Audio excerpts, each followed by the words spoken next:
মেহজাবিন, আমি যাহা সিদ্ধান্ত নিয়েছি সেইটা চূড়ান্ত।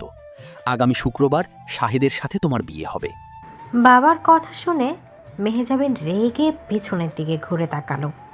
মেহজাবিনের চোখ দিয়ে যেন আগুন বের হচ্ছে। মেহজাবিন রেগে বলে উঠল, বাবা, আমি শাহেদকে বিয়ে করব না। ওই একটা প্রতারক। ওর নজর আমার উপরে নাই, তোমার সম্পত্তির উপরে আছে। আহারে আমার মেয়েটা। গালিব সাহেব, মেয়েটা মনে হয় কিছু ভুল বুঝছে। শাহেদের মতো ভালো ছেলে এখন কোথায় পাওয়া যায়? আপনি চুপ থাকেন ছোট মা। আপনি আর আপনার ভাই লিয়াকত মিলে কি চাইছেন সেটা আমি খুব ভালো করেই জানি।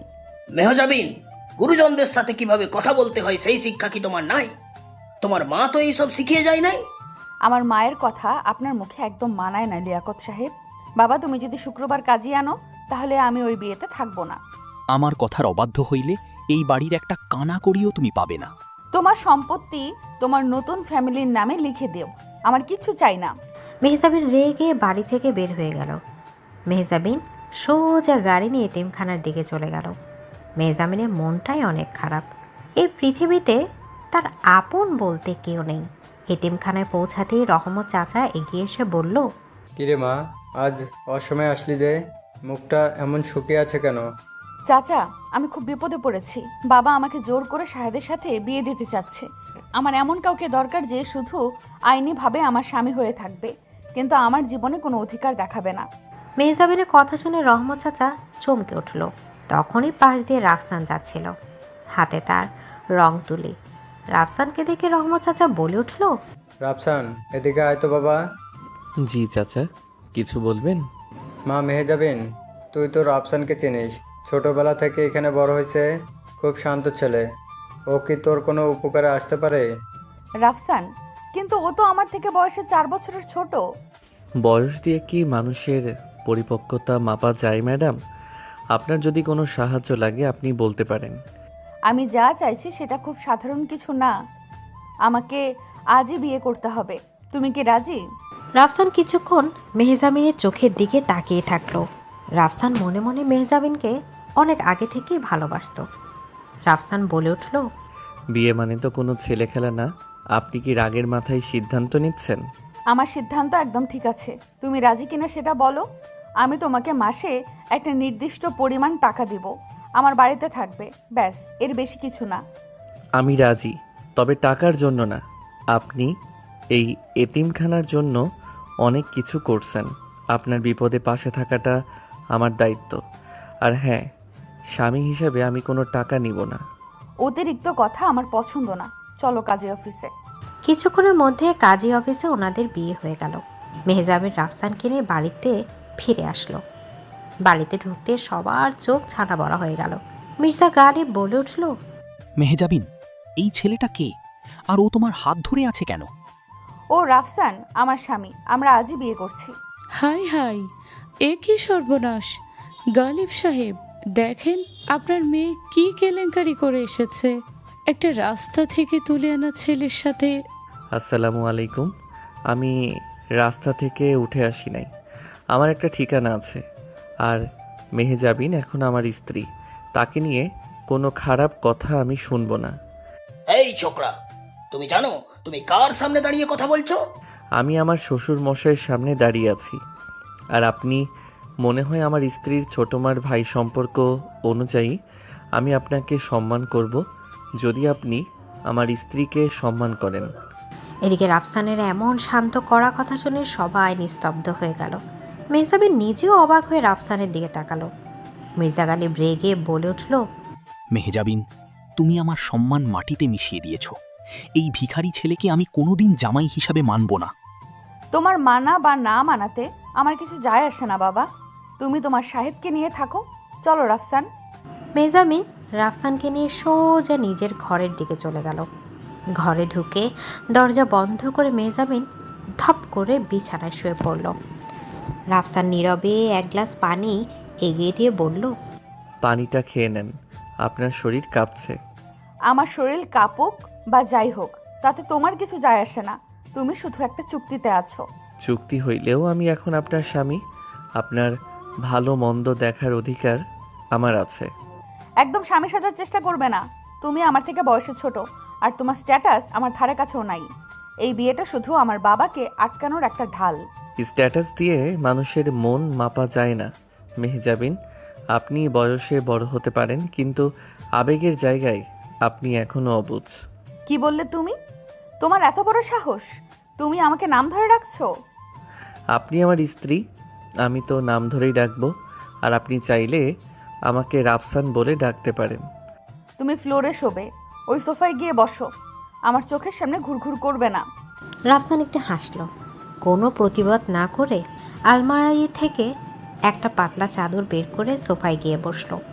মেহজাবিন তো রাগে গজগজ করতে করতে ওয়াশরুমে চলে গেল। ফিরে এসে দেখে রাফসান সোফায় শুয়ে বই পড়ছে। মেহজাবিন বলে উঠল, এইখানে শুয়ে বই পড়া হচ্ছে? নবাবজাদা মনে হচ্ছে নিজেকে। বই পড়াটা আমার অভ্যাস। আপনার যদি আলোতে সমস্যা হয় আমি নিভিয়ে দিচ্ছি। নিভিয়ে দাও। আর শোনো, কাল সকালে আমি অফিসে যাব। তুমি এই ঘরেই থাকবে, বাড়ির কারোর সাথে কোনো কথা বলবে না। আমি আমার প্রয়োজন অনুযায়ী চলবো, আপনার কথায় আমি চলবো না। মানে তুমি আমার টাকায় চলবে আর আমার কথা শুনবে না? আমি আগেই বলেছি আপনার টাকা আমি নিব না। আমার নিজের হাত খরচ চালানোর মতো কাজ আছে। আমি আর্ট বিক্রি করে টাকা জমাই। আপনার দয়া আমার লাগবে না। মেহজাবিন কথাগুলো শুনে থমকে গেল। সে ভেবেছিল এই সাধারণ ছেলেটাকে নিজের হাতের পুতুল বানাতে পারবে, কিন্তু রাফসানের আত্মসম্মানবোধ তাকে অবাক করে দিল। মেহজাবিন কোনো কথা না বলে লাইট নিভিয়ে বিছানায় শুয়ে পড়ল। ঘরের ভেতর অদ্ভুত নিস্তব্ধতার মাঝরাতে মেহজাবিনের ঘুম ভেঙে গেল। সে দেখে রাফসান সোফায় গুটি সুটি মেরে শুয়ে আছে, শীতে কাঁপছে। ছেলেটা মেহজাবিন মনে মনে ভাবতে লাগলো, বোকা ছেলে, এত শীতের মধ্যে পাতলা চাদর গায়ে দিয়ে শুয়ে আছে, কিছু বলতেও তো পারে। মেহজাবিন বিছানা থেকে উঠে নিজের একটা মোটা কম্বল নিয়ে আস্তে আস্তে রাফসানের গায়ে জড়িয়ে ধরল। রাফসান নড়ে উঠতেই মেহজাবিন তাড়াতাড়ি করে বিছানায় ফিরে গেল, কিন্তু রাফসান ঘুমায় নাই। সে চোখ খুলে কম্বলটার দিকে তাকালো, তারপর মুচকি হেসে ফিসফিস করে বলল, জেদি মেয়েটার মনটা তো খুব নরম। সকালে মেহজাবিন ঘুম থেকে উঠে দেখে রাফসান ঘরে নাই। সে তাড়াহুড়ো করে রেডি হয়ে নিচে নামলো। দেখে ডাইনিং টেবিলে সবাই বসে আছে আর রাফসান নিজের হাতে সবাইকে চা বানিয়ে দিচ্ছে। মেহজাবিন অবাক হয়ে বলল, রাফসান, তুমি সব কি করছো? চা বানাচ্ছি। সুমাইয়া খালার শরীরটা খারাপ, তাই আমি একটু সাহায্য করলাম। আপনি বসেন, আমি আপনার কফি আনছি। দেখলেন গালিব সাহেব, ভিখারি ঘরের ছেলে তো কাজের লোকের কাজই করবে। ছোট মা মুখ সামলে কথা বলেন। ও আপনাদের চা বানিয়ে খাওয়াচ্ছে, তার জন্য আপনাদের কৃতজ্ঞ থাকা উচিত। বাদ দেন না মেহজাবিন, নিজের মানুষদের কাজ করতে কোনো লজ্জা নাই। আপনার কফিটা নেন। রাফসান শান্তভাবে কফির মগটা মেহজাবিনের সামনে রাখলো। মেহজাবিন কফির মগটা হাতে নিয়ে রাফসানের চোখের দিকে তাকালো। সেই শান্ত গভীর চোখ দুটো মেহজাবিনের ভেতরে সব রাগ কমিয়ে দিল। ঠিক তখনই কলিং বেল বেজে উঠল। সুমাইয়া খালা দরজা খুলতেই শাহেদ ভেতরে ঢুকলো। শাহেদ বলে উঠল, গুড মর্নিং আঙ্কেল। এই যে মেহজাবিন, কাল নাকি তুমি এক রাস্তার টোকাইকে বিয়ে করেছো? শাহেদ, তুমি এই বাড়িতে কেন আসছো? বের হয়ে যাও এখান থেকে। বের হবো কেন ডার্লিং? তুমি কাল রাগের মাথায় একটা ভুল করেছো। এই ছোকরা তোমাকে কি সুখ দিবে? এর তো নিজেরই খাওয়ার ঠিক নাই। শাহেদ তার ছেলের হাসি হেসে রাফসানের দিকে এগিয়ে গেল। রাফসানের কাঁধে ধাক্কা দিয়ে কিছু একটা বলতে যাবে, ঠিক তখনই মেহজাবিন রাফসানের হাতটা শক্ত করে চেপে ধরল। মেহজাবিন রেগে বলল, শাহেদ, ওর গায়ে হাত দেওয়ার সাহস তুমি কোথা থেকে পেলে? ও আমার স্বামী, আর তুমি ওর পায়ের নখেরও যোগ্য না। মেহজাবিন, তুমি এই ফকিনিটার জন্য আমাকে অপমান করেছো? মুখ সামলে কথা বলবেন শাহেদ সাহেব। আমি ফকিন্নি হতে পারি, কিন্তু অন্যের টাকায় লোভ করা কাপুরুষ আমি না। আপনি এখান থেকে সম্মানের সাথে বিদায় নিলে আপনার জন্যই ভালো। তুই আমাকে জ্ঞান দিচ্ছিস? তোর তো। শাহেদ হাত তুলতে নিলে রাফসান এক ঝটকায় শাহেদের হাতটা মোচড় দেয়, তাকে পেছনের দিকে ঠেলে দিল। রাফসানের চোখের শান্ত ভাবটা হঠাৎ করে ভয়ঙ্কর ক্রোধে পরিণত হলো। মেহজাবিন অবাক হয়ে দেখল তার বয়সের ছোট স্বামীটা কিভাবে তাকে রক্ষা করার জন্য দেয়াল হয়ে দাঁড়িয়েছে। রাফসান রেগে বলল, আমি সম্মান দিতে জানি, আবার অসম্মান করলে কিভাবে জবাব দিতে হয় সেটাও আমার খুব ভালো করে জানা আছে। আমার স্ত্রীর দিকে যদি আর এক পা এগিয়েছেন তাহলে এই পা আমি ভেঙে হাতে ধরিয়ে দিব। তুই আমার হাত ভাঙবি? তোর এত বড় সাহস! আমি কে জানিস তুই? ফকিন্নির ঘরের ফকিন্নি। আমি ফকিন্নি নাকি কে সেটা আপনাকে দেখতে হবে না। আপনি এখান থেকে এখন বের হবেন, না হইলে আমি ঘাড় ধাক্কা দিয়ে বের করে দিব। আঙ্কেল, আপনি দাঁড়িয়ে দাঁড়িয়ে দেখছেন এই রাস্তার টোকাই আমাকে অপমান করছে, আপনি কিছু বলছেন না কেন? রাফসান, তোমার সাহস তো কম না। তুমি আমার বাড়িতে দাঁড়িয়ে আমার মেহমানকে অপমান করছো। উনি আপনার মেহমান হতে পারে, কিন্তু উনি আমার স্ত্রীর প্রাক্তন, যে কিনা আমার স্ত্রীর গায়ে হাত তোলার চেষ্টা করছিল। আমি স্বামী হয়ে সেটা কিভাবে মেনে নিব? বাবা, তুমি ওকে কেন বকছো? শাহেদের তো সাহস কম না। ও আমার বাড়িতে এসে আমাকে অপমান করছে, আর রাফসান আমার স্বামী। ওর অধিকার আছে আমাকে রক্ষা করার। ও মা, মেহজাবিন, তুই তো দেখি একদিনে এই ভিখারির প্রেমে পড়ে গেছিস। কাল বিয়ে করলি আর আজ ওর জন্য শাহেদকে অপমান করছিস। ছোট মা, আপনি আপনার সীমার মধ্যে থাকুন। আর শাহেদ, তুমি যদি এখন এখান থেকে না যাও, আমি পুলিশ ডাকতে বাধ্য হব। মেহেরজাবিন, তুই খুব বড় ভুল করছিস। এই টোকাই তোকে রাস্তায় বসাবে, দেখে নিস। আমি যাচ্ছি, কিন্তু এই অপমানের প্রতিশোধ আমি নিব। এদিকে শাহেদ রাগে ফুঁসতে ফুঁসতে বাড়ি থেকে বের হয়ে গেল। মির্জা গালিব রাগে মেহজাবিনের দিকে তাকিয়ে বলে উঠল, মেহজাবিন, তুমি আমার সব সম্মান শেষ করে দিলে। এই ছেলেটাকে আমি কোনোদিন এই বাড়িতে মেনে নিব না। বাবা, তুমি মানো আর না মানো, রাফসান এই বাড়িতেই থাকবে। ও আমার আইনি স্বামী। হ্যাঁ গালিব সাহেব, আপনি চিন্তা করবেন না, আমি দেখছি এই ছোকরা কতদিন এই বাড়িতে টিকতে পারে। হ্যাঁ লিয়াকত সাহেব, আমি এখানে টিকতে আসি নাই। আমি আমার স্ত্রীর বিপদে পাশে থাকতে এসেছি। আপনারা যতই চেষ্টা করেন, আমি নিজে থেকে কখনো মেহজাবিনকে ছেড়ে যাব না। রাফসানের কথা শুনে মেহজাবিন অবাক হয়ে তাকালো। মেহজাবিনের বুকের ভেতরটা কেমন যেন হয়ে করে উঠল। মেহজাবিন আর কোনো কথা না বলে রাফসানকে নিয়ে নিজের ঘরের দিকে চলে গেল। ঘরে গিয়ে দরজা বন্ধ করে মেহজাবিন রাফসানের দিকে তাকিয়ে বলল, তুমি শাহেদের সাথে অমনভাবে কথা বলতে গেলে কেন? আমি তোকে সামলাতে পারতাম। আপনি পারতেন, কিন্তু আমি তো আপনার স্বামী। আমি থাকতে কেউ আপনাকে অপমান করবে, সেইটা আমি কিভাবে সহ্য করব? দেখো রাফসান, তুমি এসব স্বামী সাজার অভিনয় বন্ধ করো। আমি তোমাকে আগেই বলেছি আমাদের বিয়েটা শুধু একটা মাত্র চুক্তি। তুমি এসব আবেগ আমাকে দেখিও না। আমি কোনো অভিনয় করছি না মেহজাবিন, আমি শুধু আমার দায়িত্ব পালন করছি। আপনি যতই চুক্তি চুক্তি বলেন, আমি তো আপনাকে আমার স্ত্রী মেনেই বিয়ে করেছি। তুমি কি বুঝতে পারছো না? আমার বাবা আর ছোট মা তোমাকে এই বাড়িতে শান্তিতে থাকতে দিবে না। তুমি কেন শুধু শুধু নিজের সম্মান নষ্ট করছো? আমার সম্মান এত ঠুনকো না যে কেউ কিছু বললেই নষ্ট হয়ে যাবে। আর আমি কোনো কিছু ভয় পাই না। আপনি চিন্তা করবেন না, আমি সব সামলিয়ে নিব। মেহজাবিন আর কিছু বলতে পারল না। রাফসানের চোখের দিকে তাকিয়ে মেহজাবিনের সব রাগ কেমন যেন পানি হয়ে গেল। মেহজাবিন ওয়াশরুমে ফ্রেশ হতে চলে গেল। রাফসান সোফায় বসে বই পড়তে লাগলো। মেহজাবিন ফ্রেশ হয়ে বের হয়ে রেডি হতে লাগলো। রাফসান বই থেকে চোখ তুলে মেহজাবিনের দিকে তাকিয়ে বলল, আপনি কি অফিসে যাচ্ছেন? হ্যাঁ, অফিসে অনেক কাজ জমে আছে। তুমি এখানেই থাকবে, একদম নিচে যাবে না। আমি এতিমখানায় যাব। রহমত চাচার সাথে কিছু কাজ আছে। ঠিক আছে, কিন্তু সাবধানে যাবে, আর কারো সাথে কোনো ঝামেলায় জড়াবে না। আপনি চিন্তা করবেন না, আমি সাবধানে যাব। আপনিও নিজের খেয়াল রাখবেন। মেহজাবিন অফিসের জন্য বের হয়ে গেল। অফিসে গিয়ে মেহজাবিন কাজের চাপে ডুবে গেল। একের পর এক মিটিং, ক্লায়েন্টদের সাথে কথা, সব মিলে মেহজাবিন প্রচণ্ড ক্লান্ত হয়ে পড়ল। দুপুরে খাবার খাওয়ার সময় পেল না।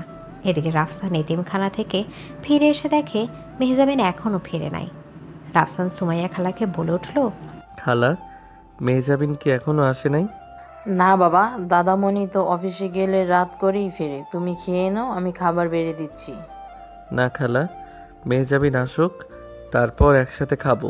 বাবা, ও তো অনেক রাতে আসবে, তুমি না খেয়ে থাকবে কিভাবে? সমস্যা নেই খালা, আমি অপেক্ষা করব। রাত 10টার দিকে মেহজাবিন ভীষণ ক্লান্ত হয়ে বাড়ি ফিরল। ওর মাথা প্রচণ্ড ব্যথা করছে, শরীর কাঁপছে। ঘরে ঢুকে দেখে রাফসান সোফায় বসে বই পড়ছে। মেহজাবিনকে দেখে রাফসান তাড়াতাড়ি উঠে এসে বলল, এত দেরি করলেন যে? আপনার মুখটা এমন শুকিয়ে আছে কেন? অফিসে অনেক কাজ ছিল, আমার মাথাটা খুব ব্যথা করছে। আমি শুয়ে পড়বো। আপনি কি দুপুরের খাবার খেয়েছেন? না, সময় পাই নাই। আমার কিছু খেতে ইচ্ছে করছে না, আমি ঘুমাবো। না খেয়ে ঘুমালে তো শরীর আরও খারাপ করবে। আপনি ফ্রেশ হয়ে আসেন, আমি খাবার নিয়ে আসছি। রাফসান মেহজাবিনের কথার কোনো পাত্তা না দিয়ে নিচে চলে গেল। মেহজাবিন বিরক্ত হয়ে ফ্রেশ হতে গেল। ফ্রেশ হয়ে এসে মেহজাবিন ধাপ করে বিছানায় শুয়ে পড়ল। ওর শরীর প্রচণ্ড কাঁপতে লাগলো। রাফসান খাবার নিয়ে ঘরে ঢুকে দেখে মেহজাবিন কম্বল মুড়ি দিয়ে কাঁপছে। রাফসান তাড়াতাড়ি খাবার টেবিলে রেখে মেহজাবিনের কাছে গিয়ে বলল, মেহজাবিন, আপনার কি খুব শীত লাগছে? আমার খুব শীত লাগছে আর মাথাটা ফেটে যাচ্ছে। রাফসান মেহজাবিনের কপালে হাত দিয়ে চমকে উঠল। মেহজাবিনের শরীর জ্বরে পড়ে যাচ্ছে। রাফসান তাড়াতাড়ি করে বলল, আপনার তো প্রচণ্ড জ্বর। আপনি এতক্ষণ অফিসে কি করছিলেন? আমি জানি না, আমাকে একটু ঘুমাতে দাও। এত জ্বর নিয়ে ঘুমানো যাবে না। আপনি একটু উঠে বসেন, আমি আপনাকে ওষুধ দিচ্ছি। না, আমি ওষুধ খাবো না। ওষুধ আমার একদম ভালো লাগে না।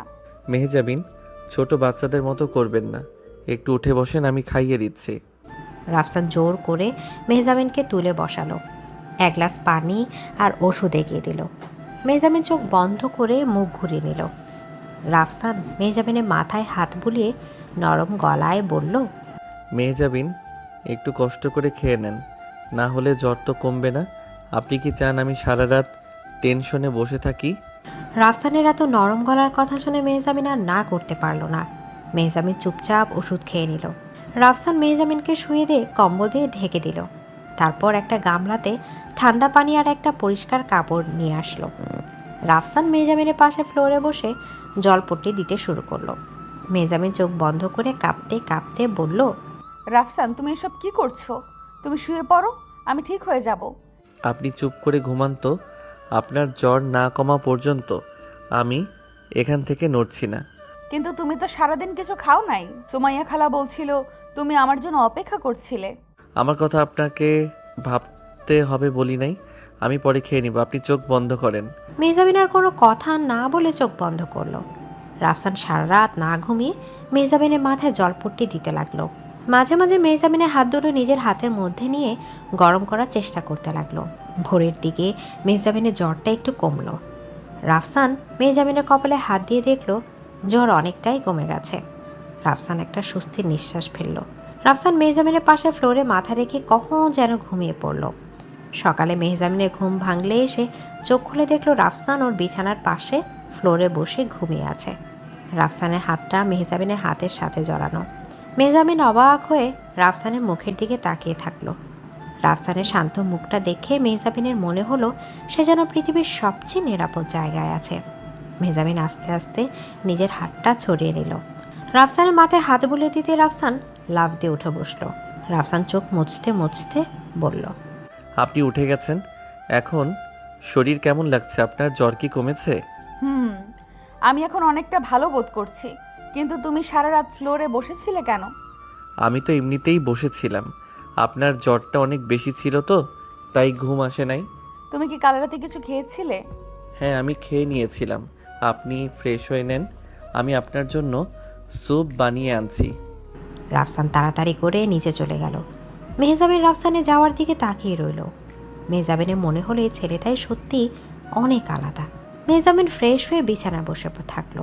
একটু পর রাফসান স্যুপ নিয়ে ঘরে ঢুকলো। রাফসান স্যুপের বাটিটা হাতে দিয়ে বলল, এইটা খেয়ে নেন, শরীরটা দুর্বল লাগছে নিশ্চয়ই। আমার স্যুপ খেতে ইচ্ছে করছে না, অন্য কিছু খাবো। মেহজাবিন, একদম জেদ করবেন না। এখন জ্বর থেকে উঠেছেন, স্যুপ খাওয়াটা জরুরি। নেন, খেয়ে নেন। মেহজাবিন বাধ্য হয়ে স্যুপ খেতে লাগলো। রাফসান মেহজাবিনের দিকে তাকিয়ে মিটিমিটি হাসতে লাগলো। মেহজাবিন রাফসানের হাসি দেখে ব্রু কুচকে বলল, হাসছো কেন তুমি? না মানে আপনাকে একদম ছোট বাচ্চাদের মতো লাগছে। ওষুধ খেতে চাই না, স্যুপ খেতে চাই না। আমি বাচ্চা না, আমি তোমার থেকে 4 বছরের বড়। বয়স দিয়ে কি সব হয়? আপনি তো অনেক অবুঝ। মেহজাবিন কিছু বলতে যাবে তখনই সুমাইয়া খালা ঘরে এসে বলল, দাদামণি, তোমার বান্ধবী ফারিয়া এসেছে, নিচে বসে আছে। ফারিয়া এসেছে, ওকে উপরে উঠিয়ে দাও খালা। একটু পর ফারিয়া ঘরে ঢুকলো। ফারিয়া মেহজাবিনের খুব কাছের বান্ধবী। ফারিয়া ঘরে ঢুকে রাফসানকে দেখে অবাক হয়ে গেল। ফারিয়া বলে উঠল, দোস্ত, তুই নাকি বিয়ে করেছিস? আমি তো শুনে অবাক হয়ে গেলাম। আর ইনি কি তোর সেই হাজবেন্ড? হ্যাঁ, ও রাফসান। রাফসান ও আমার বেস্ট ফ্রেন্ড ফারিয়া। আসসালামু আলাইকুম, কেমন আছেন? ওয়ালাইকুম আসসালাম। আমি ভালো আছি, কিন্তু তুমি তো দেখে অনেক ছোট। মেহজাবিন, তুই কি পাগল হয়েছিস? এত তড়িঘড়ি করে বিয়ে করার কি দরকার ছিল? ফারিয়া, বাবা জোর করে আমাকে শাহেদের সাথে বিয়ে দিতে চাচ্ছিল। আমি কি করতাম বলো? তাই বলে তুই একটা এতিমখানায় থাকা ছেলেকে বিয়ে করবি? ওর কি আছে যে তুই ওকে বিয়ে করলি? ফারিয়া আপু, আমার অনেক টাকা পয়সা নাই সত্যি, কিন্তু আমার আত্মসম্মান আছে। আর আমি আমার স্ত্রীকে সম্মান করতে জানি। আমি মেহজাবিনের টাকায় লোভ করে ওকে বিয়ে করি নাই। রাফসানের কথা শুনে ফারিয়া থমকে গেল। ফারিয়া বুঝতে পারলো ছেলেটা সাধারণ হলেও ওর ব্যক্তিত্ব অনেক স্ট্রং। মেহজাবিন ফারিয়াকে ধমক দিয়ে বলল, ফারিয়া, তুই ওকে এইভাবে অপমান করতে পারিস না। ও আমার বিপদের সময় পাশে দাঁড়িয়েছে। আর কাল রাত থেকে ও আমার যে সেবা করেছে, শাহেদ জীবনেও তা করতো না। মেহজাবিন রাফসানের পক্ষ নিয়ে কথা বলছে দেখে রাফসান অবাক হয়ে মেহজাবিনের দিকে তাকালো। ফারিয়া হাসতে হাসতে বলল, বাহ দোস্ত, তুই তো দেখি একদিনেই পাল্টে গিয়েছিস। নিজের স্বামীর জন্য আমাকে বকছিস? আমি তো মজা করছিলাম। আর রফসান ভাই, আপনি কিছু মনে করবেন না। না আপু, আমি কিছু মনে করি নাই। আপনারা কথা বলেন, আমি নিচে যাচ্ছি। রাফসান মুচকি হেসে নিচে চলে গেল। ফারিয়া মেহজাবিনের পাশে বসলো। ছেলেটা তো দারুণ রে, এত শান্ত কিন্তু কথায় অনেক জোর। তোর সাথে খুব মানিয়েছে। ফারিয়া, তুই চুপ করবি? আমাদের বিয়েটা শুধু একটা চুক্তি। ও আমার জন্য শুধু একটা ঢাল। চুক্তি?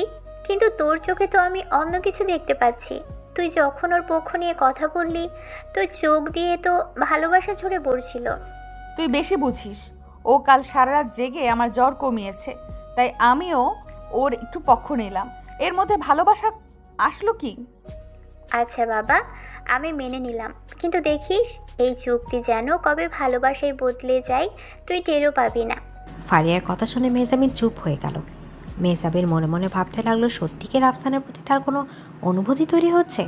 এদিকে নিচে রাফসান ড্রয়িং রুমে বসে বই পড়ছিল। হঠাৎ কলিং বেল বেজে উঠল। সুমাইয়া খালা দরজা খুলতেই একটা মেয়ে হুড়মুড় করে ভেতরে ঢুকে পড়ল। মেয়েটার নাম নীলা, রাফসানের এতিমখানার ছোটবেলার বান্ধবী। নীলা রাফসানকে দেখে দৌড়ে এসে রাফসানকে জড়িয়ে ধরে বলল, রাফসান, তুই কেমন আছিস? তুই নাকি বিয়ে করেছিস? আমাকে বলিস না কেন? নীলাকে ওভাবে জড়িয়ে ধরতে দেখে রাফসান অস্বস্তিতে পড়ে গেল। রাফসান তাড়াতাড়ি করে নীলাকে ছাড়িয়ে দিয়ে বলল, নীলা, তুই এতদিন পর কোথা থেকে আসলি? আর এইভাবে পাগলামি করছিস কেন? আমি তো গ্রামে গেছিলাম, এসে শুনি তুই নাকি এত বড় বাড়ির মেয়েকে বিয়ে করেছিস। আমার তো বিশ্বাসই হচ্ছিল না, তাই তোকে দেখতে আসলাম। ঠিক তখনই মেহজাবিন ফারিয়াকে এগিয়ে দিতে নিচে নামছিল। সিঁড়িতে দাঁড়িয়ে মেহজাবিন দেখল রাফসানের সাথে একটা মেয়ে দাঁড়িয়ে খুব হেসে হেসে কথা বলছে। মেহজাবিনের বুকের ভেতরটা হঠাৎ করে জ্বলে উঠল। মেহজাবিন রেগে নিচে নেমে এসে বলল, এর মধ্যে ভালোবাসার কি আসলো? রাফসান, এই মেয়েটিকে, ও আমাদের বাড়িতে কি করছে? ও নীলা আমার ছোটবেলার বন্ধু। এতিমখানায় একসাথেই বড় হয়েছি। আসসালামু আলাইকুম ভাবি, আপনি তো অনেক সুন্দর। রাফসানের ভাগ্যটা অনেক ভালো যে আপনার মতো একটা বড় লোকের মেয়েকে বউ হিসাবে পেয়েছে। ওয়ালাইকুম আসসালাম। কিন্তু তুমি এখানে কি চাইছো? আমি তো রাফসানকে দেখতে এসেছি। আমরা তো ছোটবেলায় এক প্লেটেই খেতাম। রাফসানকে ছাড়া আমার একদিনও চলতো না, তাই না রে রাফসান? এদিকে নীলার কথা শুনে মেহজাবিনের রাগ আরও বেড়ে গেল। মেহজাবিন রাফসানের দিকে চোখ রাঙিয়ে তাকালো। রাফসান বুঝতে পারলো মেহজাবিন রেগে যাচ্ছে। রাফসান তাড়াতাড়ি করে বলল, নীলা, তুই এখন যা, আমি পরে এতিমখানায় গেলে তোর সাথে কথা বলবো। মেহজাবিনের শরীরটা ভালো না, ওর রেস্ট দরকার। আচ্ছা ঠিক আছে, তুই কিন্তু অবশ্যই আসবি। ভাবি, আমি আসি। নীলা চলে যাওয়ার পর মেহজাবিন রাফসানের দিকে ঘুরে দাঁড়িয়ে রেগে বলল, ওই মেয়েটা তোমাকে ওভাবে জড়িয়ে ধরেছিল কেন? আর তুমিও তো বেশ এসে এসে কথা বলছিলে। মেহজাবিন, ও তো আমার ছোটবেলার বন্ধু। অনেক দিন পর দেখা হয়েছে, তাই ও একটু ইমোশনাল হয়ে পড়েছিল। বন্ধু হোক আর যাই হোক, আমার বাড়িতে এসব চলবে না। তুমি বিবাহিত, অন্য কোনো মেয়ের সাথে এত ঢলাঢলি আমি পছন্দ করি না। আপনি কি জেলাস ফিল করছেন? আমি জেলাস ফিল করব কেন? তুমি কি এমন লাট সাহেব যে তোমার জন্য আমি জেলাস খাবো? আমি শুধু আমার বাড়ির নিয়ম কানুন মনে করিয়ে দিচ্ছি। আচ্ছা ঠিক আছে, আমি আর নীলার সাথে কথা বলবো না। আপনি এত রাগ করছেন কেন? আমি রাগ করছি না, তুমি এখন উপরে চলো, আমাকে ওষুধ খেতে হবে। মেহজাবিন হনহন করে উপরে চলে গেল। মেহজাবিন হনহন করে উপরে চলে যাওয়ার পর রাফসান মেহজাবিনে যাওয়ার দিকে তাকিয়ে মুচকি হাসল। রাফসান বুঝতে পারল মেহজাবিনের মনে তার জন্য জায়গা তৈরি হচ্ছে। রাফসান মনে মনে বলল, আপনার এই রাগ আর অভিমানের আড়ালেই তো আপনার ভালোবাসা লুকিয়ে আছে মেহজাবিন। আমি অপেক্ষা করব সেই দিনটার জন্য যেদিন আপনি নিজে থেকে আমাকে ভালোবাসার কথা বলবেন। রাফসান মেহজাবিনের পেছন পেছন ঘরে গেল। ঘরে গিয়ে দেখে মেহজাবিন ওষুধ হাতে নিয়ে বসে আছে। রাফসান পানির গ্লাস এগিয়ে দিতেই মেহজাবিন রাফসানের দিকে রাগী চোখে তাকিয়ে বলল, আমি নিজেই খেতে পারি, তোমার সাহায্য লাগবে না। আচ্ছা খান, আমি তো শুধু পানিটা দিলাম। তুমি ওই নীলার সাথে কত বছর ধরে পরিচিত? এই তো প্রায় 15 বছর। কেন? 15 বছর? তাহলে তো তুমি ওকে খুব ভালো করেই চেনো। ও তোমাকে ভালোবাসে, তাই না? নীলা আমাকে ভালোবাসে কিনা আমি জানি না, আমি শুধু জানি আমি কাকে ভালোবাসি। রাফসানের কথা শুনে মেহজাবিনের বুকটা ধক করে উঠল। মেহজাবিন অবাক চোখে রাফসানের দিকে তাকিয়ে রইল। দুজনের চোখের মাঝে আবার সেই অদ্ভুত নিস্তব্ধতা আর না বলা কথা আর ভিড়। এদিকে রাফসানের কথা শুনে মেহজাবিনের বুকটা ধক করে উঠল। মেহজাবিন অবাক চোখে রাফসানের দিকে তাকিয়ে রইল। দুজনের চোখের মাঝে অদ্ভুত নিস্তব্ধতা আর না বলা কথার ভিড়। মেহজাবিনের হাত পা কেমন যেন অবশ হয়ে আসতে লাগলো। রাফসান এক দৃষ্টে মেহজাবিনের চোখের দিকে তাকিয়ে আছে। মেহজাবিন ঢোক গিলে কাঁপা কাঁপা গলায় বলে উঠল, তুমি কাকে ভালোবাসো? ওই নীলা নামের মেয়েটাকে? আমি তো বললাম আমি জানি আমি কাকে ভালোবাসি। আর আপনার এত জানার আগ্রহ কেন? আপনি না বললেন আমাদের বিয়েটা একটা চুক্তি? চুক্তির সম্পর্কে তো ভালোবাসার কোনো জায়গা নাই। হ্যাঁ চুক্তি তো, আমি এমনিতে জিজ্ঞাসা করলাম। তুমি যাকে ইচ্ছে ভালোবাসো, আমার কি? আমার কিছু যায় আসে না। মেহজাবিন মুখ ঘুরিয়ে নিল, কিন্তু তার বুকের ভেতরটা অদ্ভুতভাবে মোচড় দিয়ে উঠল। রাফসান বুঝতে পারল মেহজাবিন রেগে যাচ্ছে আর জেলাস ফিল করছে। রাফসান মুচকি হেসে বলে উঠল, আপনার তো ওষুধ খাওয়া শেষ, আপনি এখন ঘুমিয়ে পড়েন। আমি বেলকনিতে যাচ্ছি, কোনো দরকার হইলে ডাক দিবেন। আমার কোনো দরকার নেই, তুমি যেখানে ইচ্ছা যাও। এদিকে রাফসান আর কিছু না বলে ব্যালকনিতে চলে গেল। মেহজাবিন শুয়ে পড়ে চোখ বন্ধ করলো, কিন্তু তার চোখে ঘুম নাই। রাফসানের বলা কথাগুলো বারবার তার কানে বাজতে লাগলো। মেহজাবিন মনে মনে ভাবতে লাগলো, এই ছেলেটা এত অদ্ভুত কেন? ওর চোখের দিকে তাকালে আমার এমন কেন লাগে? ও কাকে ভালোবাসে? নীলাকে? কি নীলা তো ওকে জড়িয়ে ধরলো, ও তো কিছু বললো না। ধ্যাৎ, আমার এত কিছু ভেবে কি দরকার? ও আমার কেউ না, শুধু একটা চুক্তি। এদিকে রাফসান ব্যালকনিতে দাঁড়িয়ে আকাশের দিকে তাকিয়ে হাসছে। সে জানে মেহজাবিনের মনে তার জন্য জায়গা তৈরি হচ্ছে। শুধু মেহজাবিন নিজের অহংকার আর জেদের কারণে সেটা মানতেই চাচ্ছে না। এভাবেই রাত কেটে গেল। সকালে মেহজাবিনের ঘুম ভাঙলে সে দেখল রাফসান ব্যালকনিতে সোফাতেই ঘুমিয়ে পড়েছে। শীতে ওর শরীরটা গুটিসুটি হয়ে আছে। মেহজাবিনের বুকের ভেতরটা আবার কেমন করে উঠল। সে আস্তে আস্তে খাট থেকে নেমে রাফসানের কাছে গেল। রাফসানের মুখের দিকে তাকিয়ে মেহজাবিন বলে উঠল, বোকা ছেলে, ঘরে এত জায়গা থাকতে এখানে কেন ঘুমাতে গেল? ঠান্ডা লাগিয়ে তো আবার আমার ঘাড়েই পড়বে। মেহজাবিন নিজের গায়ের চাদরটা রাফসানের গায়ে জড়িয়ে দিল। ঠিক তখনই রাফসানের ঘুম ভেঙে গেল। রাফসান চোখ খুলে দেখল মেহজাবিন তার একদম কাছে দাঁড়িয়ে। দুজনের চোখাচোখি হতে মেহজাবিন তাড়াতাড়ি করে দূরে সরে গেল। মেহজাবিন ঘাবড়ে গিয়ে বলে উঠল, তুমি এখানে কেন ঘুমিয়েছো? ঘরে কি জায়গা ছিল না? আপনি তো কাল রাতে রেগেছিলেন, তাই ভাবলাম আপনাকে ডিস্টার্ব করব না। আমি রেগেছিলাম না, তুমি এখন ফ্রেশ হয়ে নিচে আসো। আজকে আমি অফিসে যাব না, বাড়িতেই থাকবো। আচ্ছা আমি আসছি। আপনার শরীর এখন কেমন? আমি ঠিক আছি, তুমি তাড়াতাড়ি এসো। মেহজাবিন তাড়াহুড়ো করে ফ্রেশ হতে চলে গেল। রাফসান হেসে নিজের চাদরটা গুছিয়ে নিল। কিছুক্ষণ পর মেহজাবিন আর রাফসান নিচে নামল। ডাইনিং টেবিলে মির্জা গালিব, নূরজাহান আর লিয়াকত বসে আছে। রাফসানকে দেখে লিয়াকত তাচ্ছিলের হাসি হেসে বলে উঠল, কি ব্যাপার মেহজাবিন, তোমার এই রাস্তার স্বামী কি এখনো এই বাড়িতে আছে? আমি তো ভাবলাম কালকের অপমানের পর ও নিজেই চলে যাবে। মামা, আপনি মুখ সামলে কথা বলেন। ও আমার স্বামী আর এ বাড়ির জামাই। ও কেন চলে যাবে? আহারে মেহেজাবিন, তুই তো দেখি ওকে মাথায় তুলে নাচ্ছিস। এ ছেলের কি আছে যে তুই ওর জন্য আমাদের সাথে এভাবে কথা বলছিস? মেহেজাবিন, তুমি আমার সামনে দাঁড়িয়ে লিয়াকতকে অপমান করছো? এই ছেলের এত বড় স্পর্ধা যে ও আমার ডাইনিং টেবিলে বসে আমাদের সাথে খাবে? শ্বশুর মশাই, আমি আপনাদের সাথে খেতে চাই নাই। আমি তো আমার স্ত্রীর সাথে খেতে বসেছি। আমি তো আমার স্ত্রীর সাথে খেতে এসেছি। আর আপনারা যদি আমাকে এতই অপছন্দ করেন তাহলে আমি রান্নাঘরে গিয়ে খেয়ে নিব, আমার কোনো সমস্যা নাই। রাফসান কথাটা বলে উঠে যেতে নিবে, সাথে সাথে মেহজাবিন রাফসানের হাত শক্ত করে চেপে ধরল। মেহজাবিন রেগে পুষতে পুষতে বলে উঠল, তুমি কোথায় যাচ্ছ? তুমি আমার স্বামী, তুমি আমার পাশেই বসে খাবে। আর বাবা, তুমি যদি রাফসানকে এই টেবিলে বসে খেতে না দাও তাহলে আজ থেকে আমিও এই টেবিলে বসে খাবো না। মেহেজাবিন, তুমি একটা ভিখারির জন্য নিজের বাবার সাথে বেয়াদবি করছো? বাবা, ও ভিখারি না, ওর আত্মসম্মান তোমাদের সবার চেয়ে অনেক বেশি। সুমাইয়া খালা, আমাদের খাবার ঘরে দিয়ে এসো, আমরা এখানে খাবো না। মেহজাবিন রাফসানের হাত ধরে টানতে টানতে উপরে নিজের ঘরে নিয়ে গেল।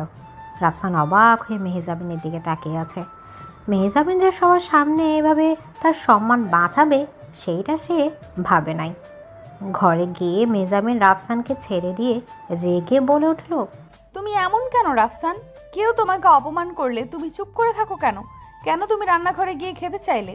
তুমি কি এই বাড়ির কাজের লোক? আপনি এত রেগে যাচ্ছেন কেন? আমি তো শুধু ঝামেলা এড়াতে চাইছিলাম। ওনারা বয়সে বড়, ওনাদের মুখে মুখে তর্ক করাটা আমার স্বভাব না।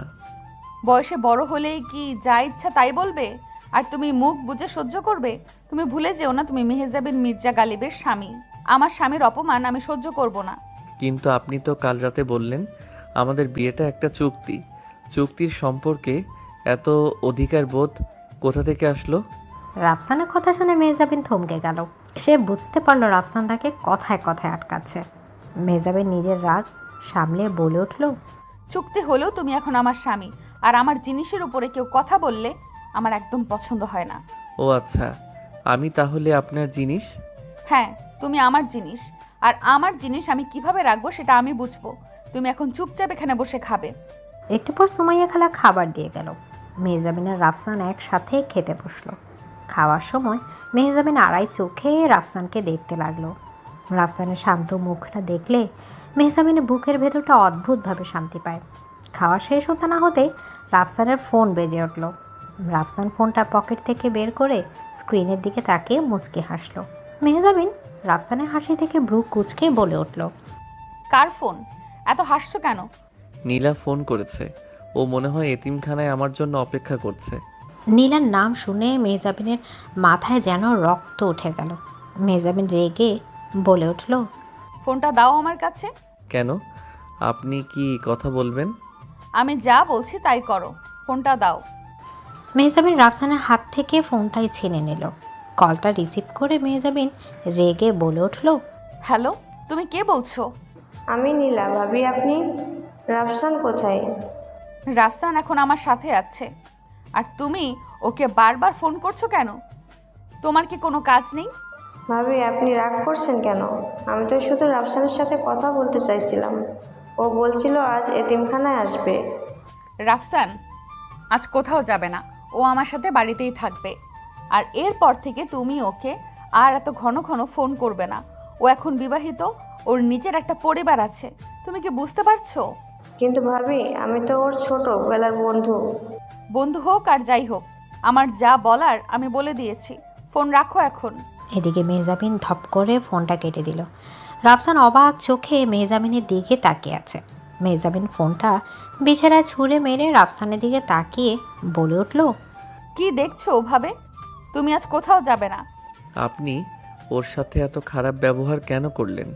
ও তো আমার বন্ধু, আর আমি তো ওকে কথা দিয়েছিলাম আজ যাব। কথা দিয়েছিলে মানে কি? তুমি বিবাহিত একটা ছেলে, অন্য একটা মেয়ের সাথে কিসের এত কথা তোমার? তুমি কি ওকে ভালোবাসো? আপনি আবার সেই একই কথা বলছেন। আমি তো আগেই বলেছি আমি কাকে ভালোবাসি। আর নীলা আমার শুধু বন্ধু। বন্ধু হলে ওভাবে জড়িয়ে ধরবে কেন? আর তুমিও তো বেশ হেসে হেসে কথা বলছিলে। আমার এসব একদম পছন্দ না। মেহেজাবিন, আপনি কি বুঝতে পারছেন আপনি কি করছেন? আপনি জেলাস ফিল করছেন। আপনি আমাকে নিজের স্বামী হিসেবে অধিকার দেখাচ্ছেন। আমি কোনো জেলাস ফিল করছি না।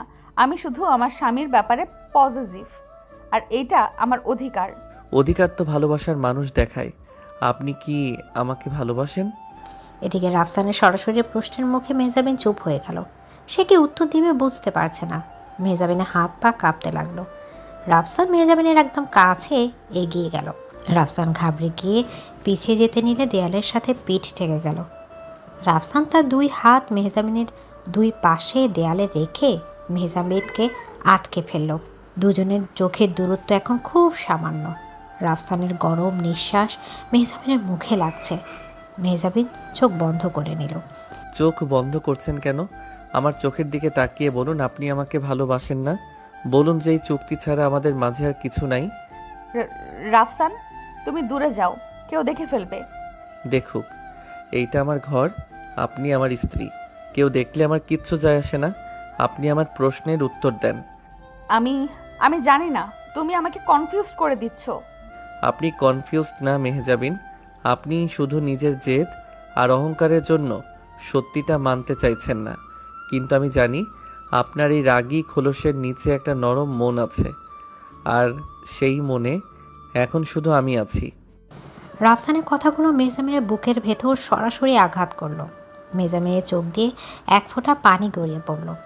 রাফসান নিজের হাত দিয়ে মেহজাবিনের চোখের পানিটা মুছে দিল। রাফসানের হাতের নরম স্পর্শে মেহজাবিনের সারা শরীর কেঁপে উঠল। রাফসান আস্তে আস্তে মেহজাবিনের কপালে নিজের ঠোঁট ছুঁয়ে দিল। মেহজাবিন কোনো বাধা দিল না। সে চোখ বন্ধ করে রাফসানের এই পবিত্র ভালোবাসা অনুভব করতে লাগলো। কিছুক্ষণ পর রাফসান মেহজাবিনকে ছেড়ে একটু দূরে সরে দাঁড়ালো। রাফসান মুচকি হেসে বলে উঠল, আমি আজ এতিমখানায় যাব না। আপনি যেহেতু বারণ করেছেন, আমি আপনার কথাই শুনব। তুমি আমার কথা শুনবে কেন? কারণ আপনি আমার স্ত্রী, আর স্ত্রীর অধিকারের সম্মান করাটা আমার দায়িত্ব। আমি নিচে যাচ্ছি, আপনি রেস্ট নেন। রাফসান ঘর থেকে বের হয়ে গেল। মেহজাবিন দেয়ালের সাথে হেলান দিয়ে দাঁড়িয়ে নিজের বুকে হাত রাখল। তার হৃৎপিণ্ড এত জোরে লাফাচ্ছে যে মনে হচ্ছে এখনই বেরিয়ে আসবে। মেহজাবিন মনে মনে বলে উঠল, তুমি আমার কথা শুনবে কেন? এই ছেলেটা কি জাদু জানে? ও যখন আমার কাছে আসে আমার সব রাগ সব জেদ কোথায় যেন হারিয়ে যায়। আমি কি সত্যি ওকে ভালোবেসে ফেলেছি? কিন্তু ও তো একটা এতিম। ওর সাথে আমার স্ট্যাটাস কোনোদিন মিলবে না। সমাজ কি বলবে? বাবা তো কখনো মেনে নেবে না। মেহজাবিন নিজের ভাবনায় হারিয়ে গেল। মেহজাবিন বিকেলে নিচে নেমে দেখলো ড্রয়িং রুমে কেউ নেই। সুমাইয়া খালাকে জিজ্ঞেস করে জানতে পারলো রাফসান বাগানে বসে ছবি আঁকছে। মেহজাবিন আস্তে আস্তে বাগানের দিকে গেল। গিয়ে দেখলো রাফসান একাগ্র মনে ক্যানভাসে কিছু একটা আঁকছে। মেহজাবিন চুপি চুপি রাফসানের পেছনে গিয়ে দাঁড়ালো। ক্যানভাসের দিকে তাকিয়ে মেহজাবিন চমকে উঠল। রাফসান মেহজাবিনের একটা সুন্দর ছবি আঁকছে। ছবিতে মেহজাবিনের চোখে কোনো রাগ নেই, আছে শুধুই মায়া। তুমি আমার ছবি আঁকছো? মেহজাবিনের গলার আওয়াজ শুনে রাফসান চমকে পিছনের দিকে তাকালো। মেহজাবিনের দেখে রাফসান একটু ঘাবড়ে গেল। রাফসান তাড়াতাড়ি করে ক্যানভাসটা সহ ঢাকার চেষ্টা করতে লাগলো। মেহজাবিন রাফসানের হাত সরিয়ে দিয়ে ক্যানভাসের সামনে গিয়ে দাঁড়ালো। আমি তো এত সুন্দর না, তুমি আমাকে এত সুন্দর করে কেন আঁকছো? আপনি এর চেয়ে অনেক বেশি সুন্দর মেহজাবিন। আমি শুধু আপনার মনের সৌন্দর্যটা ক্যানভাসে ফুটিয়ে তোলার চেষ্টা করছি। আমার মন তো কালো। আমি সবার সাথে খারাপ ব্যবহার করি। আমি অহংকারী। আপনি কালো না মেহজাবিন, আপনি শুধু নিজেকে একটা শক্ত আবরণে ঢেকে রেখেছেন যাতে কেউ আপনাকে আর কষ্ট দিতে না পারে। শাহেদ আপনাকে ঠকিয়েছে। আপনার সৎ মা আপনাকে ভালোবাসে না। আপনার বাবা আপনাকে শুধু নিজের ব্যবসার পুতুল মনে করে। এত কষ্টের মাঝেও আপনি যে এতটা শক্ত হয়ে দাঁড়িয়ে আছেন, এইটা আপনার দুর্বলতা না, আপনার শক্তি। রাফসানের কথা শুনে মেহজাবিনের চোখ পানিতে ভরে আসলো। এই প্রথম কেউ তাকে এত সুন্দর করে বুঝলো, কেউ তার কষ্টের জায়গাটা এত ভালোভাবে অনুভব করলো। মেহজাবিন আর নিজেকে ধরে রাখতে পারলো না। সে রাফসানের বুকে মাথা রেখে হাউ মাউ করে কান্না করে উঠল। আমি খুব একা রাফসান। আমার আপন বলতে কেউ নেই। সবাই শুধু আমাকে ব্যবহার করতে চায়। আমার খুব কষ্ট হয়। রাফসান মেহজাবিনকে নিজের বাহুর মাঝে শক্ত করে জড়িয়ে ধরল। মেহজাবিনের মাথায় হাত বুলে দিতে দিতে রাফসান শান্ত গলায় বলে উঠল, আপনি আর একা না মেহজাবিন, আজ থেকে আমি আপনার সাথে আছি। আপনার সব কষ্ট, সব অভিমান আমি নিজের করে নিব। আপনাকে আর কেউ কখনো কাঁদাতে পারবে না, আমি কথা দিচ্ছি। মেহজাবিন রাফসানের বুকে মুখ লুকিয়ে কান্না করতে লাগলো। রাফসানের শার্ট মেহজাবিনের চোখের পানিতে ভিজে গেল, কিন্তু রাফসান মেহজাবিনকে থামালো না। সে জানে এই কান্নাটা মেহজাবিনের অনেক দরকার ছিল। মেহজাবিনের জমে থাকা কষ্টগুলো চোখের পানি হয়ে বেরিয়ে যাচ্ছে। প্রায় 10 মিনিট পর মেহজাবিন শান্ত হলো। সে বুঝতে পারলো সে রাফসানকে জড়িয়ে ধরে আছে। মেহজাবিন তাড়াতাড়ি করে রাফসানকে ছেড়ে দিয়ে পেছনের দিকে ঘুরে দাঁড়ালো। লজ্জায় তার মুখটা লাল হয়ে গেল।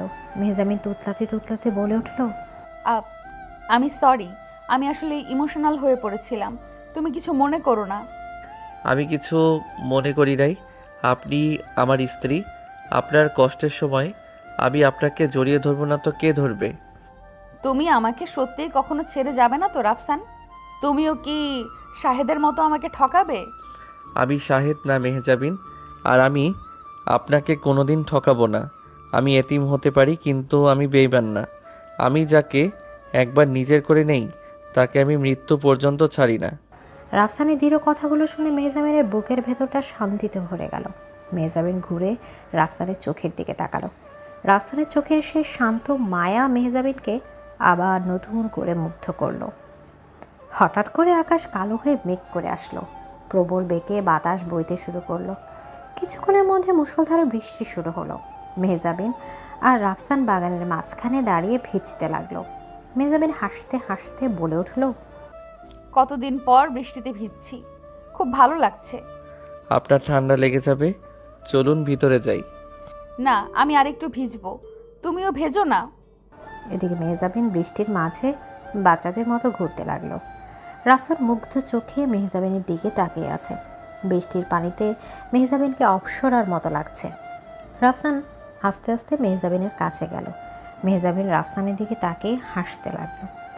রাফসান মেহজাবিনের হাত দুটো নিজের হাতের মুঠোয় নিয়ে মেহজাবিনকে নিজের আরও কাছে টেনে নিল। মেহজাবিনের হাসি থেমে গেল। দুজনের চোখাচোখি হতে চারপাশের বৃষ্টির শব্দ যেন হারিয়ে গেল। আপনি হাসলে আপনাকে পৃথিবীর সবচেয়ে সুন্দর মেয়ে মনে হয় মেহজাবিন। এই হাসিটা আমি কোনো দিন হারাতে দিব না। রাফসান, আমি মনে হয় আপনি মনে হয় কি? আমি মনে হয় তোমাকে ভালোবেসে ফেলেছি। মেহজাবিনের মুখ থেকে ভালোবাসার কথা শুনে রাফসানের সারা মুখে একটা প্রশান্তির হাসি ফুটে উঠল। রাফসান মেহজাবিনের ভেজা চুলগুলো কপাল থেকে সরিয়ে দিয়ে ফিসফিস করে বলে উঠল, আমি তো অনেক আগে থেকে আপনাকে ভালোবাসি মেহজাবিন। আমার প্রতিটা নিঃশ্বাসে শুধু আপনার নাম লেখা। রাফসান মেহজাবিনকে নিজের বুকের সাথে লেপটে ধরল। বৃষ্টির মাঝে দুজনের এই নীরব আলিঙ্গন যেন বলে দিচ্ছে তাদের ভালোবাসার কোনো সীমানা নেই। মেহজাবিন রাফসানের বুকে মাথা রেখে চোখ বন্ধ করে নিল। আজ তার আর কোনো জেদ নাই, কোনো অহংকার নাই। সে আজ শুধু রাফসানের মেহজাবিন। অনেকক্ষণ বৃষ্টিতে ভেজার পর রাফসান মেহজাবিনকে কোলে তুলে নিল। মেহজাবিন চমকে উঠে রাফসানের গলা জড়িয়ে ধরে বলে উঠল, কি করছো? নামিয়ে দাও, কেউ দেখে ফেলবে। কেউ দেখবে না, আর আপনি অনেক ভিজে গেছেন, এবার ঠান্ডা লেগে যাবে। আমি আপনাকে ঘরে নিয়ে যাচ্ছি। তুমি এত কেয়ারিং কেন রাফসান? কারণ আপনি আমার জান, আর নিজের জানের খেয়াল রাখা তো আমার প্রথম দায়িত্ব। মেহজাবিন লজ্জায় রাফসানের বুকে মুখ লুকালো। রাফসান মেহজাবিনকে নিয়ে সোজা তাদের ঘরের দিকে চলে গেল। ঘরে গিয়ে রাফসান মেহজাবিনকে নামিয়ে দিয়ে তোয়ালে দিয়ে মেহজাবিনের মাথা মুছিয়ে দিতে লাগলো। মেহজাবিন এক দৃষ্টে রাফসানের দিকে তাকিয়ে আছে। এভাবে তাকিয়ে আছেন কেন? তাড়াতাড়ি পোশাক পরিবর্তন করে নিন, না হলে সত্যি জ্বর চলে আসবে। তুমিও তো ভিজেছো, তুমিও ফ্রেশ হয়ে নাও। আমি হচ্ছি, আপনি আগে যান। এদিকে মেহজাবিন ওয়াশরুমে চলে গেল। রাফসান নিজের ভেজা শার্টটা খুলে সোফায় বসলো। তার মনে আজ অদ্ভুত শান্তি। মেহজাবিন তাকে ভালোবেসেছে, এটা তার জীবনের সবচেয়ে বড় পাওয়া। মেহজাবিন ফ্রেশ হয়ে বের হয়ে দেখলো রাফসান শার্ট ছাড়া বসে আছে। মেহজাবিন লজ্জায় চোখ নামিয়ে নিল। মেহজাবিন আস্তে করে বলে উঠল, তুমি ফ্রেশ হয়ে আসো, আমি চা বলছি সুমাইয়া খালাকে। আচ্ছা। রাফসান ফ্রেশ হতে চলে গেল। মেহজাবিন আয়নার সামনে দাঁড়িয়ে নিজের দিকে তাকালো। তার চোখে মুখে আজ একটা অদ্ভুত আভা। সে বুঝতে পারল এই চুক্তি বিয়েটা তার জীবনের সবচেয়ে কঠিন সিদ্ধান্ত ছিল। রাফসান নামের এই শান্ত এতিম ছেলেটা তার পুরো পৃথিবী বদলে দিয়েছে।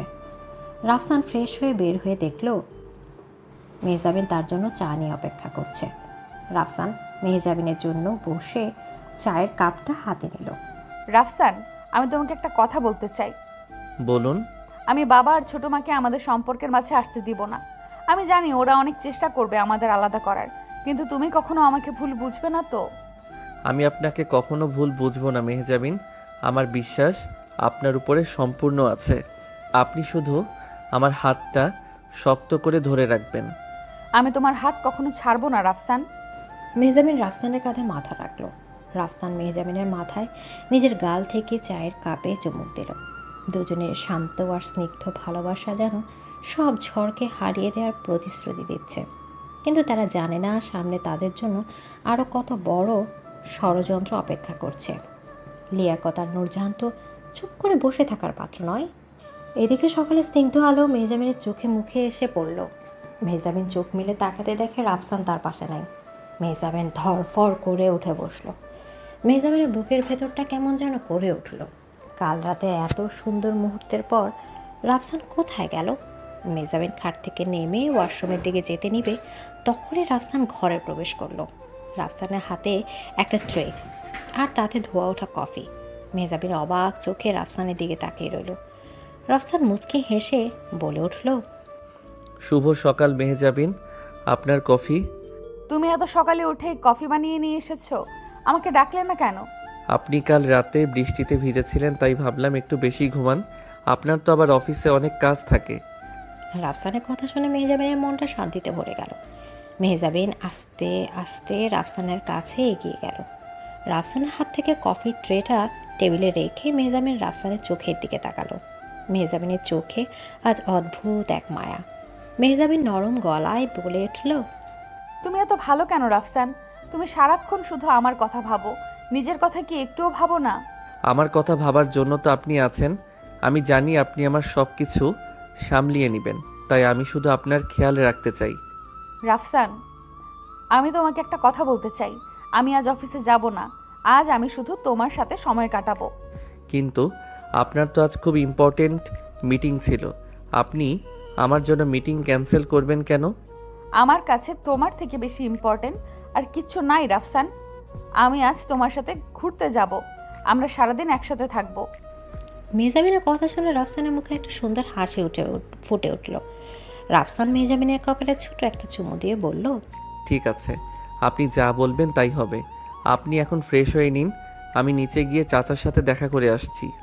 বেশি দেরি করবে না কিন্তু, আমি তোমার জন্য অপেক্ষা করব। রাফসান মাথা নেড়ে ঘর থেকে বের হয়ে গেল। মেহজাবিন আয়নার সামনে দাঁড়িয়ে নিজেকে দেখতে লাগলো। তার মনে হচ্ছে সে যেন পৃথিবীর সবচেয়ে সুখী মেয়ে। মেহজাবিন ফ্রেশ হয়ে নিচে নামতে গেল। সিঁড়ি দিয়ে নামার সময় মেহজাবিন শুনতে পেল ড্রয়িং রুমে খুব চেঁচামেচি হচ্ছে। মেহজাবিন তাড়াতাড়ি করে নিচে নেমে দেখলো তার সৎ ভাই আরমান আর তার বউ রিয়া ড্রয়িং রুমে দাঁড়িয়ে রাফসানকে অপমান করছে। এ রাস্তার টোকাই, তুই কোন সাহসে আমার সোফায় বসে আছিস? তোর কি মনে হয় মেহজাবিন তোকে বিয়ে করেছে বলে তুই এবারের মালিক হয়ে গেছিস? আরে আরমান, তুমি ওকে এত কথা বলছো কেন? ও তো ফকিন্নির ঘরের ফকিন্নি। ওর কি এসব কথা গায়ে লাগবে নাকি? দেখো না কিভাবে চুপ করে দাঁড়িয়ে আছে, নির্লজ্জ কোথাকার। রিয়া আর আরমানের কথা শুনে রাফসান মাথা নিচু করে দাঁড়িয়ে আছে। রাফসান কিছু বলতে যাবে তার আগেই মেহজাবিন রেগে আগুন হয়ে সামনে এসে দাঁড়ালো। মেহজাবিন আরমানের গালে সজোরে একটা থাপ্পড় মেরে দিল। পুরো ড্রয়িং রুম নিস্তব্ধ হয়ে গেল। নূরজাহান আর লিয়াকত দৌড়ে এসে মেহজাবিনকে আটকানোর চেষ্টা করলো। মেহজাবিন, তুই কি পাগল হয়েছিস? তুই নিজের ভাইয়ের গায়ে হাত তুললি একটা রাস্তার ছেলের জন্য? ছোট মা, আপনারা সবাই কান খুলে শুনে রাখুন। রাফসান আমার স্বামী, ও এই বাড়ির জামাই। ওকে কেউ যদি একটা খারাপ কথাও বলে আমি তার জিভ টেনে ছিঁড়ে ফেলবো। আর আরমান, তুই তো আমার টাকায় বসে বসে খাস। তুই কোন সাহসে আমার স্বামীর দিকে আঙুল তুলিস? মেহজাবিন আপু, আপনি এত অহংকার দেখাচ্ছেন কেন? আমরা তো সত্যি কথাই বলছি। ও তো একটা এতিম, ওর তো কোনো স্ট্যাটাস নাই। রিয়া, তুই মুখ বন্ধ রাখ। স্ট্যাটাস দিয়ে মানুষের মন মাপা যায় না। রাফসানের যে সম্মান আছে সেটা তোদের পুরো ফ্যামিলির নাই। তোরা তো শুধু টাকার পেছনে ছুটছিস। মেহজাবিন, প্লিজ শান্ত হন। আমি কিছু মনে করি নাই। ওনারা বয়সে বড়, ওনাদের সাথে এভাবে কথা বলাটা ঠিক না। তুমি চুপ করো রাফসান। তুমি এত ভালো কেন? কেন তুমি এদের কথা মুখ বুজে সহ্য করো? তুমি আমার স্বামী, তোমার অপমান মানে আমার অপমান। মেহজাবিন রাফসানের হাত ধরে টানতে টানতে আবার উপরে নিয়ে গেল। ড্রয়িং রুমে সবাই রাগে ফুঁসতে লাগলো। লিয়াকত নূরজাহানের দিকে তাকিয়ে ইশারা করলো। লিয়াকত আস্তে করে বলে উঠল, আপা, তুমি চিন্তা করো না, আমি এই ভিখারি ছেলের এমন ব্যবস্থা করব যে মেহজাবিন নিজেই ওকে ঘাড় ধাক্কা দিয়ে বের করে দিবে। তুই কি করতে চাস লিয়াকত? মেহজাবিন তো ওকে চোখে চোখে রাখছে। তোফায়েল উকিলকে আমি সব বুঝিয়ে বলেছি। কোম্পানির 5 কোটি টাকার একটাই চেক করে আর তার কিছু গোপন ফাইল আমি রাফসানের ব্যাগে লুকিয়ে রাখবো। তারপর পুলিশ দিয়ে ওকে অ্যারেস্ট করাবো। গালিব সাহেব যখন জানবে এই ছেলেটাই চোর, তখন মেহজাবিনও কিচ্ছু করতে পারবে না। মামা, প্ল্যানটাই তো জোশ। এই ফকিন্নিকে আমি জেলে পৌঁছাবো। আমার গায়ে হাত তোলার মজা আমি মেহজাবিনকে বুঝিয়ে দেব।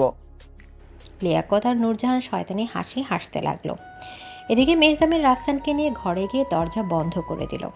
মেহজাবিন রাগে হাঁপাতে লাগলো। রাফসান মেহজাবিনের কাছে গিয়ে মেহজাবিনের হাত দুটো নিজের হাতের মধ্যে নিল। মেহজাবিন, এত রাগ করাটা শরীরের জন্য ভালো না। আপনি শান্ত হন। আমি সত্যি কিছু মনে করি নাই। তুমি কিছু মনে করো নাই, কিন্তু আমার খুব কষ্ট হয় রাফসান। তুমি এত ভালো আর ওরা তোমাকে এত অপমান করে, আমি কিভাবে সহ্য করব? আমি তো আপনার ভালোবাসার কাছে সব অপমান ভুলে যাই।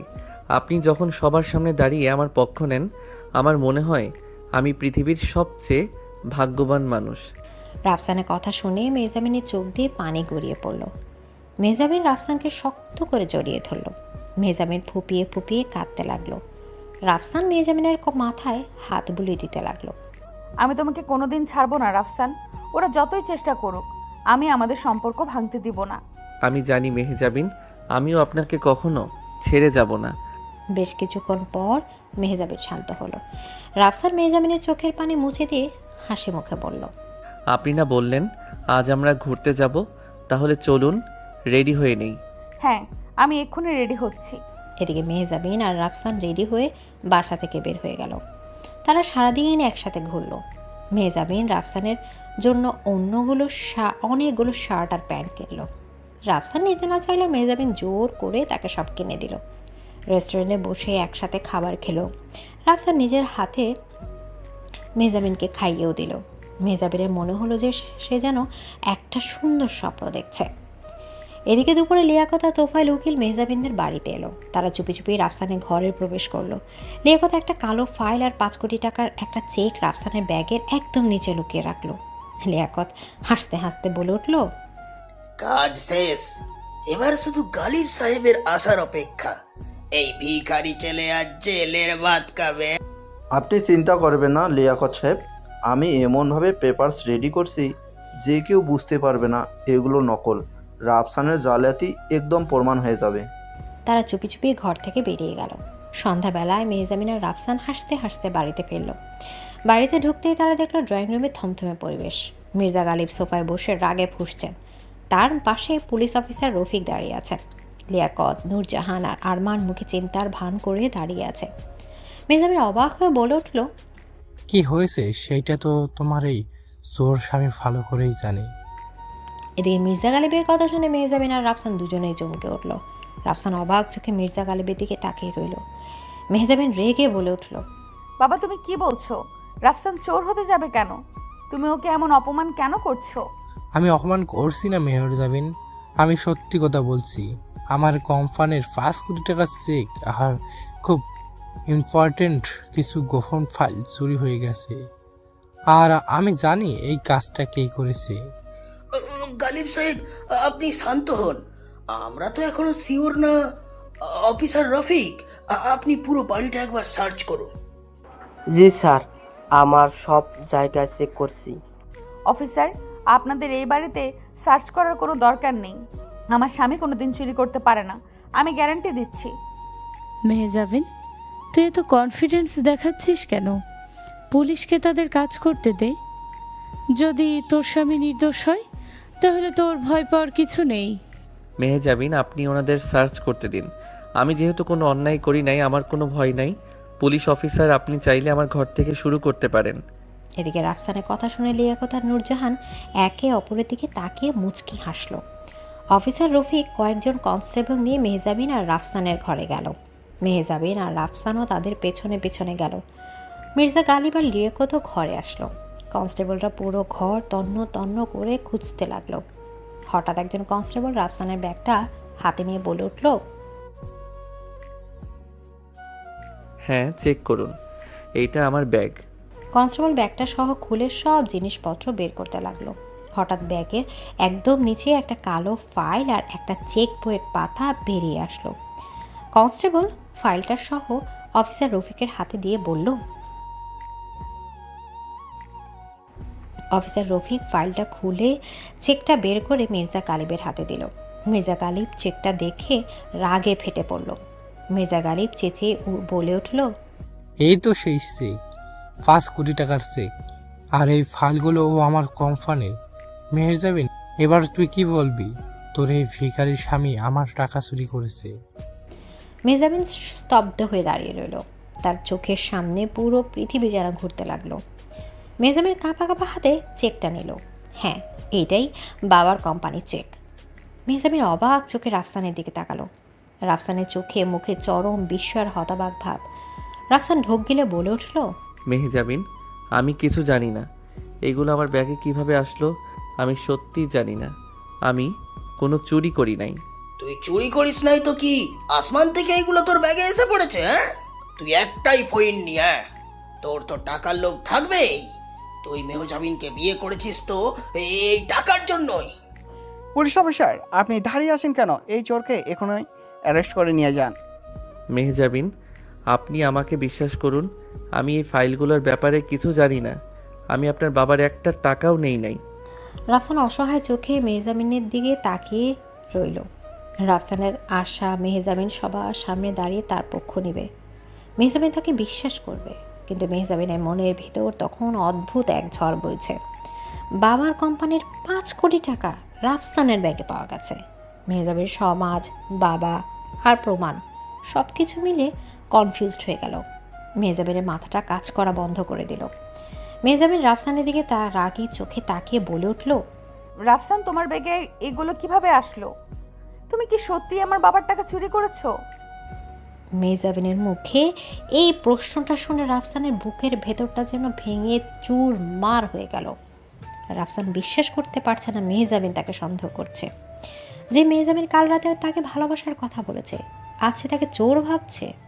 রাফসানের চোখের কোণ দিয়ে এক ফোঁটা পানি গড়িয়ে পড়ল। রাফসান খুব শান্ত অথচ বরফের মতো ঠান্ডা গলায় বলে উঠল, মেহজাবিন, আপনি আমাকে এই প্রশ্নটা করতে পারলেন? আপনার কি মনে হয় আমি চোর? আমি কি ভাববো রাফসান? আমার চোখের সামনে প্রমাণ, তোমার ব্যাগে আমার বাবার কোম্পানির 5 কোটি টাকার চেক। তুমি যদি চুরি না করো তাহলে এইগুলো তোমার ব্যাগে আসলো কিভাবে? আমি জানি না কিভাবে এসেছে, কিন্তু আমি ভেবেছিলাম পুরো পৃথিবী যদি আমাকে ভুল বোঝে অন্তত আপনি আমাকে বিশ্বাস করবেন, কিন্তু আমি ভুল ছিলাম।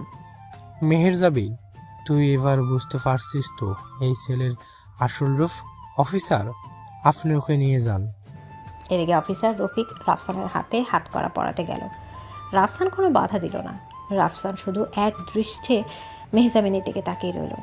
মেহজাবিন মুখ ঘুরিয়ে নিল। মেহজাবিন আর রাফসানের চোখের দিকে তাকাতে পারছে না। মেহজাবিনের বুকের ভেতরটা ফেটে যাচ্ছে, কিন্তু সে অহংকারে বসে চুপ করে রইল। অফিসার, আমাকে হাত করা পরানোর দরকার নাই। আমি নিজে থেকেই আপনাদের সাথে যাচ্ছি, কিন্তু যাওয়ার আগে আমি আমার স্ত্রীকে একটা কথা বলতে চাই। রাফসান আস্তে আস্তে মেহজাবিনের সামনে গিয়ে দাঁড়ালো। মেহজাবিন মাথা নিচু করে আছে। রাফসান মেহজাবিনের থুতনি ধরে মুখটা উপরে তুলল। রাফসানের চোখে এখন কোনো মায়া নেই, শুধুই এক গভীর শূন্যতা আর অপমান। মেহজাবিন, আমি এতিম হতে পারি, আমি গরিব হতে পারি, কিন্তু আমি কখনো বেঈমান ছিলাম না। আপনি আমাকে সন্দেহ করলেন, আপনার ভালোবাসার ভিত এতটা দুর্বল আমি বুঝতে পারি নাই। রাফসান, তুমি প্রমাণ করো যে তুমি নির্দোষ। আমি তোমাকে বিশ্বাস করতে চাই। বিশ্বাস কখনো প্রমাণ দিয়ে হয় না মেহজাবিন, বিশ্বাস অন্তর থেকে আসে। যেখানে বিশ্বাস নাই সেখানে ভালোবাসার কোনো মূল্য নাই। আমি আজ থেকে আপনার জীবন থেকে চলে গেলাম। আপনি আপনার অহংকার আর আপনার বাবার টাকা নিয়ে সুখে থাকুন। রাফসানের কথাগুলো মেহজাবিনের হৃদয়ে তীরের মতো বিঁধতে লাগলো। মেহজাবিন কিছু একটা বলতে যাবে তার আগেই রাফসান পুলিশের সাথে ঘর থেকে বেরিয়ে গেল। মেহজাবিন পাথরের মতো দাঁড়িয়ে রইল। তার মনে হতে লাগলো সে তার জীবনের সবচেয়ে দামি জিনিসটা হারিয়ে ফেলল। যাক বাবা, আপদ বিদায় হলো। মেহজাবিন, তুই এবার একটু শান্ত হ। আমরা তো তোর ভালোই চাই। চুপ করুন আপনারা সবাই, আমার ঘর থেকে বেরিয়ে যান। সবাই বেরিয়ে যান এখান থেকে। মেহজাবিন পাগলের মতো চিৎকার করে উঠল। মির্জা গালিব, লিয়াকত আর নূরজাহান একে অপরের দিকে তাকিয়ে মুচকি হেসে ঘর থেকে বেরিয়ে গেল। মেহজাবিন ধপ করে ফ্লোরে বসে পড়ল। মেহজাবিন চোখ দিয়ে অঝরে পানি পড়তে লাগলো। রাফসানের বলা শেষ কথাগুলো মেহজাবিনের কানে বারবার বাজতে লাগলো। আমি কি করলাম? আমি রাফসানকে সন্দেহ করলাম। আমি ওকে বিশ্বাস করতে পারলাম না। আমি খুব বড় ভুল করে ফেলেছি। রাফসান, তুমি ফিরে আসো, আমাকে ক্ষমা করে দাও। মেহজাবিন রাফসানের ফেলে যাওয়া শার্টটা সহ বুকে জড়িয়ে ধরে হাউ মাউ করে কান্না করতে লাগলো। এদিকে পুলিশের গাড়িতে বসে রাফসান নীরব হয়ে আছে। তার চোখে কোনো পানি নেই। তার মুখের ভেতরের কষ্টটা, তার বুকের ভেতরের কষ্টটা এতটাই বিশাল যে চোখের পানিও যেন শুকিয়ে গেছে। রাফসান শুধু জানালার বাইরে তাকিয়ে শূন্য দৃষ্টিতে আকাশের দিকে তাকিয়ে আছে। তার মনে শুধু একটাই কথা, মেহজাবিন তাকে বিশ্বাস করলো না। এদিকে সারা রাত মেহজাবিন চোখের পানি ফেলেছে। রাফসানের বলা কথাগুলো তীরের মতো মেহজাবিনের বুকে বেঁধেছে। সকাল আলো পড়তে মেহজাবিনের ঘরের দরজা ধাক্কাতে লাগলো কেউ। মেহজাবিন কাঁপা কাঁপা পায়ে গিয়ে দরজা খুলতে দেখলো ফারিয়া দাঁড়িয়ে আছে। ফারিয়া মেহজাবিনের চোখ মুখ দেখে অবাক হয়ে গেল। ফারিয়া দৌড়ে এসে মেহজাবিনকে নিয়ে জড়িয়ে ধরে বলে উঠল, দোস্ত, তোর এই অবস্থা কেন? তোর মুখ এত ফুলে আছে কেন? আর রাফসান ভাই কোথায়? ফারিয়া, আমি সব শেষ করে দিয়েছি। আমি নিজের হাতে আমার সুখ ধ্বংস করে দিয়েছি। রাফসানকে পুলিশ ধরে নিয়ে গেছে। কি? পুলিশ ধরে নিয়ে গেছে মানে? রাফসান ভাই কি করেছে? মেহজাবিন ফুপিয়ে ফুপিয়ে কাঁদতে কাঁদতে কাল রাতের সব ঘটনা ফারিয়াকে খুলে বলল। ফারিয়া সব শুনে রেগে মেহজাবিনকে ধাক্কা দিয়ে সরিয়ে দিল। ফারিয়া রেগে আগুন হয়ে বলে উঠল, তোর কি মাথায় গোবর ভরা মেহজাবিন? তুই রাফসান ভাইকে সন্দেহ করলি? যে ছেলেটা তোর জন্য সারা রাত না ঘুমিয়ে বসে থাকে, যে নিজের সম্মান বিক্রি করে না, সে তোর বাবার 5 কোটি টাকা চুরি করবে? তুই এত বড় গাধি আমি জানতাম না। আমি কি করব ফারিয়া? আমার চোখের সামনে ওর ব্যাগ থেকে চেক আর ফাইল বের হইল। বাবা, মামা, পুলিশ সবাই ওকে চোর বলছিল। আমার মাথাটা কাজ করছিল না। তোর মাথাটা কখনোই কাজ করে না। তোর অহংকার আর তোর বাবার টাকার গরম তোর চোখ অন্ধ করে রেখেছে।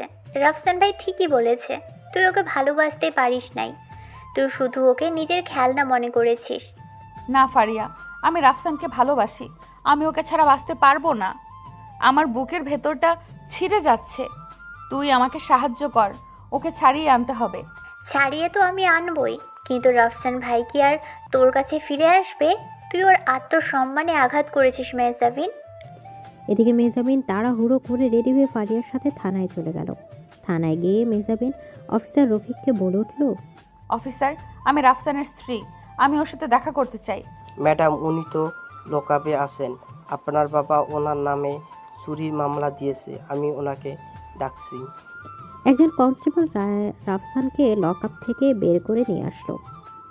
রাফসানের চুলগুলো উস্কো খুস্কো, চোখে মুখে গভীর ক্লান্তি। মেহজাবিন রাফসানকে দেখে দৌড়ে গিয়ে রাফসানের হাত ধরতে যাবে। রাফসান সাথে সাথে পেছনের দিকে সরে গেল। রাফসানের চোখে কোনো মায়া নেই, একদম পাথরের মতো শক্ত দৃষ্টি। রাফসান ঠান্ডা গলায় বলে উঠল, অফিসার, ওনাদের এখানে কেন নিয়ে এসেছেন? আমার ওনাদের সাথে কোনো কথা নাই। রাফসান, প্লিজ এমন করো না। আমি কাল রাতে একদম বোকা হয়ে গেছিলাম। আমাকে ক্ষমা করে দাও। ক্ষমা? কিসের ক্ষমা মেহজাবিন? আপনি তো প্রমাণ দেখে বিশ্বাস করেছেন আমি চোর। চোরের সাথে বড় লোকের মেয়ের কি কথা থাকতে পারে? আপনি এখান থেকে চলে যান। রাফসান ভাই, আপনি রাগ করবেন না। ও ভুল করেছে, কিন্তু ও আপনাকে সত্যিই ভালোবাসে। কাল সারা রাত ও শুধু কেঁদেছে। ফারিয়া আপু, ভালোবাসা এত সস্তা না। যেখানে বিশ্বাস নাই সেখানে ভালোবাসার কোনো অস্তিত্ব থাকতে পারে না। উনি আমাকে ওনার স্বামী হিসেবে কখনো মেনে নিতে পারেন নাই। আমি ওনার কাছে শুধু একটা চুক্তি ছিলাম। না রাফসান, আমি তোমাকে স্বামী মেনেই ভালোবেসেছি। তুমি আমাকে এভাবে দূরে সরিয়ে দিও না। আমি উকিল এনেছি, আমি তোমার জামিনের ব্যবস্থা করছি। আপনার জামিনের দরকার নাই। আমি কোনো চুরি করি নাই। আইন আমাকে নির্দোষ প্রমাণ করবে।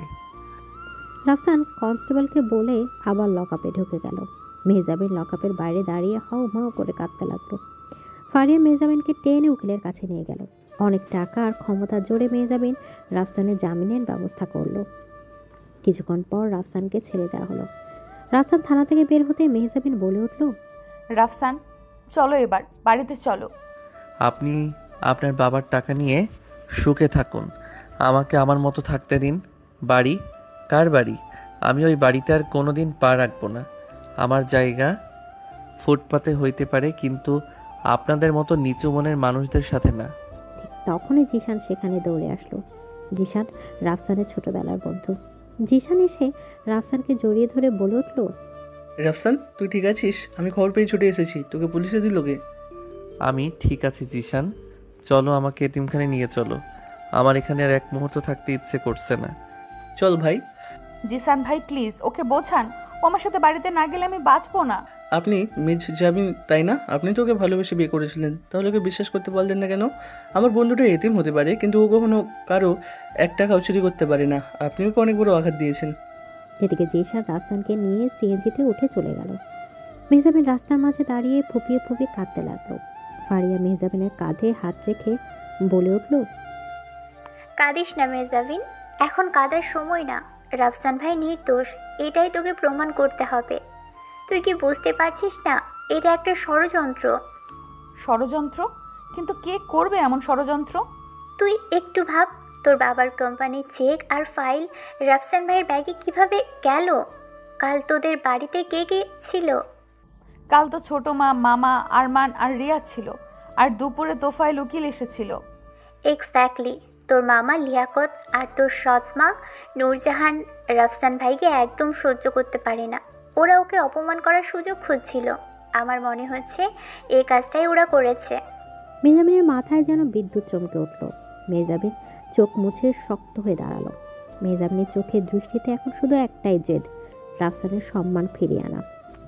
মেহজাবিন ফারিয়াকে বলে উঠল, ফারিয়া তুই ঠিক বলেছিস, ছোট মার মামা মিলে আমার রাফসানকে ফাঁসিয়েছে। আমি ওদের ছাড়বো না। তুই জিসান ভাইকে কল দে, আমাদের তোফায়েল উকিলকে ধরতে হবে। ফারিয়া জিশানকে কল করে সব বুঝিয়ে বলল। জিশান রাজি হয়ে গেল। তারা 3 জন মিলে তোফায়েল উকিলের বাড়ির সামনে গিয়ে অপেক্ষা করতে লাগলো।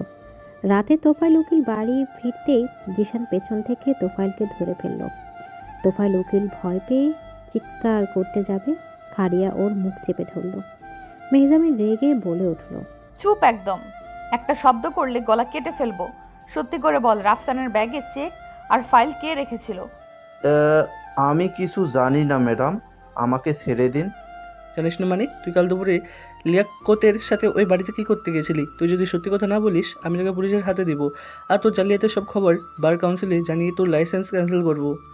এদিকে জিশানের কথা শুনে তোফায়েল উকিল ভয় পেয়ে কাঁপতে লাগলো। তোফায়েল উকিল কাঁপা কাঁপা গলায় বলে উঠল, আমাকে ক্ষমা করে দিন ম্যাডাম, আমি কিছু করি নাই। লিয়াকত সাহেব আর নূরজাহান ম্যাডাম আমাকে টাকা দিয়েছিল এইগুলো করার জন্য। লিয়াকত সাহেব নিজেই রাফসানের ব্যাগ চেক করে আর ফাইল লুকিয়ে রেখেছিল। ফারিয়া তুই ভিডিও অন করেছিস তো? হ্যাঁ দোস্ত, ওর সব কথা রেকর্ড হয়ে গেছে। তোফায়েল তুই কাল সকালে আমাদের বাড়িতে যাবি, আর সবার সামনে তুই সত্যি কথা বলবি। যদি না যাস তাহলে এই ভিডিও আমি পুলিশের কাছে দিব। তুই সারা জীবন জেলে পচবি। আমি যাব ম্যাডাম, আমি সব সত্যি বলে দেবো, আমাকে পুলিশের কাছে দিয়েন না। মেহজাবিন তোফায়েলকে ছেড়ে দিয়ে ফারিয়া জিশানকে নিয়ে সেখান থেকে চলে আসলো। মেহজাবিনের বুকে এখন একটাই অদ্ভুত শান্তি, সে তার স্বামীর সম্মান ফিরিয়ে আনার রাস্তা পেয়ে গেছে। পরদিন সকালে মেহজাবিনদের বাড়িতে সবাই ডাইনিং টেবিলে বসে নাস্তা করছে। মির্জা গালিব, নূরজাহান, লিয়াকত আরমান সবাই খুশি। মেহজাবিন ধীর পায়ে নিচে নেমে আসলো। মেহজাবিনের চোখ মুখ একদম শক্ত। মেহজাবিন এসে ডাইনিং টেবিলের সামনে দাঁড়ালো। কি ব্যাপার মেহজাবিন, মুখটা এমন কালো করে আছিস কেন? ওই রাস্তার ছেলেটা জেলে গেছে বলে কষ্ট হচ্ছে নাকি? আহারে লিয়াকত, ওকে আর কিছু বলিস না। ও তো না বুঝে একটা ভুল করে ফেলেছিল। এখন তো ওই ভিখারির আসল রূপ বুঝতে পেরেছে। ছোট মা, আপনারা এত খুশি হবেন না।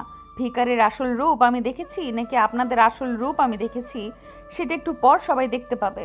মেহজাবিন, তুই কি আবুল তাবুল বকছিস? তুই নাস্তা করবি না? বস। ঠিক তখনই সুমাইয়া খালা দরজা খুলতেই তোফাইল উকিল, ফারিয়া আর জিশান ভেতরে প্রবেশ করলো। তোফাইল উকিলকে দেখে লিয়াকত আর নূরজাহান চমকে উঠল। লিয়াকতের হাত থেকে চায়ের কাপটা পড়ে ভেঙে গেল। মির্জা গালিব অবাক হয়ে উঠে বলে উঠল, তোফায়েল সাহেব, আপনি এত সকালে এখানে কি করছেন? আর মেহজাবিন, তোর বন্ধু আর এই ছেলেটা কে? বাবা, তোফাইল উকিল তোমাকে কিছু সত্যি কথা বলতে এসেছে। তোফাইল সাহেব, বলুন আমার বাবাকে। এদিকে তোফাইল উকিল কাঁপা কাঁপা পায়ে মির্জা গালিবের সামনে গিয়ে দাঁড়ালো। লিয়াকত চোখ বড় বড় করে তোফাইলকে ভয় দেখানোর চেষ্টা করতে লাগলো। মেহজাবিন ধমক দিয়ে বলে উঠল, মামা, আপনি চোখ রাঙাবেন না। তোফাইল সাহেব, আপনি বলে দিন। স্যার, আমাকে ক্ষমা করে দিন। কাল রাফসানের ব্যাগে যে চেক আর ফাইল পাওয়া গেছে সেইগুলো রাফসান চুরি করে নেই। কি? রাফসান চুরি করেনি মানে? তাহলে ওর ব্যাগে কিভাবে গেল? স্যার, লিয়াকত সাহেব আর নূরজাহান ম্যাডাম আমাকে 5 লাখ টাকা দিয়েছিল এই নাটকটা সাজানোর জন্য। লিয়াকত সাহেব নিজেই কাল দুপুরে রাফসানের ব্যাগে এইগুলো লুকিয়ে রেখেছিল। ওনারা আফসানকে এই বাড়ি থেকে বের করার জন্য এই ষড়যন্ত্র করেছে। তোফাইলের কথা শুনে মির্জা গালিবের মাথায় যেন আকাশ ভেঙে পড়ল। মির্জা গালিব স্তব্ধ হয়ে নূরজাহান আর লিয়াকতের দিকে তাকালো। নূরজাহান আর লিয়াকতের মুখ ভয়ে সাদা হয়ে গেছে। আরমান তোফাইলকে মারতে ছুটে গেল। তুই মিথ্যা বলছিস, তুই আমাদের ফাঁসানোর চেষ্টা করছিস। আমি তোকে খুন করে ফেলবো। এই ছেলে, একদম তুলবি না। তোরা কি ভেবেছিস তোরা পার পেয়ে যাবি? তোদের ষড়যন্ত্রের সব প্রমাণ আমাদের কাছে আছে। ফারিয়া পকেট থেকে ফোন বের করে কাল রাতের ভিডিওটা প্লে করে মির্জা গালিবের সামনে ধরল। ভিডিওতে তোফাইলের সব স্বীকারোক্তি শুনে মির্জা গালিব রাগে কাঁপতে লাগলো। মির্জা গালিব সজোরে লিয়াকতের গালে একটা থাপ্পড় মেরে দিল। লিয়াকত ফ্লোরে পড়ে গেল। শুয়োরের বাচ্চা, তুই আমার কোম্পানির টাকা দিয়ে আমাকেই ধোকা দিয়েছিস? তুই আমার মেয়ের স্বামীকে ফাঁসিয়েছিস? তোদের এত বড় সাহস! গালিব সাহেব, আমাকে ক্ষমা করে দিন। আমি লিয়াকতের কথায় প্ররোচিত হয়ে এই কাজ করেছি। আমি কিছু জানি না। চুপ করুন ছোট মা, আপনার নাটক আমি সহ্য করব না। বাবা, তুমি আমাকে রাফসানের ব্যাপারে অনেক কথা শুনিয়েছিলে। তুমি বলেছিলে ও ফকিন্নি, ওর টাকার লোভে আমাকে বিয়ে করেছে। কিন্তু দেখো, তোমার নিজের স্ত্রী আর শ্যালক তোমার টাকার লোভে কত বড় ষড়যন্ত্র করেছে, আর তুমি তাদের বিশ্বাস করে আমার নিরপরাধ স্বামীকে জেলে পাঠিয়েছিলে। মেহজাবিন মা, আমাকে ক্ষমা করে দে। আমি বুঝতে পারি নাই এরা এত বড় শয়তান। আমি রাফসানকে অনেক বড় ভুল বুঝেছি। তোমার ক্ষমা চাওয়ার জায়গা আমি না বাবা। তুমি যার সম্মান নষ্ট করেছো তার কাছে গিয়ে ক্ষমা চাও। আর আমি এই বাড়িতে এক মুহূর্তও থাকবো না। যে বাড়িতে আমার স্বামীর কোনো সম্মান নেই সেই বাড়ি আমার জন্য জাহান্নাম। মেহজাবিন রাগে গজ গজ করতে করতে উপরে চলে গেল। নিজের জিনিসপত্র আর রাফসানের ফেলে যাওয়া শার্টটা ব্যাগে গুছিয়ে নিল।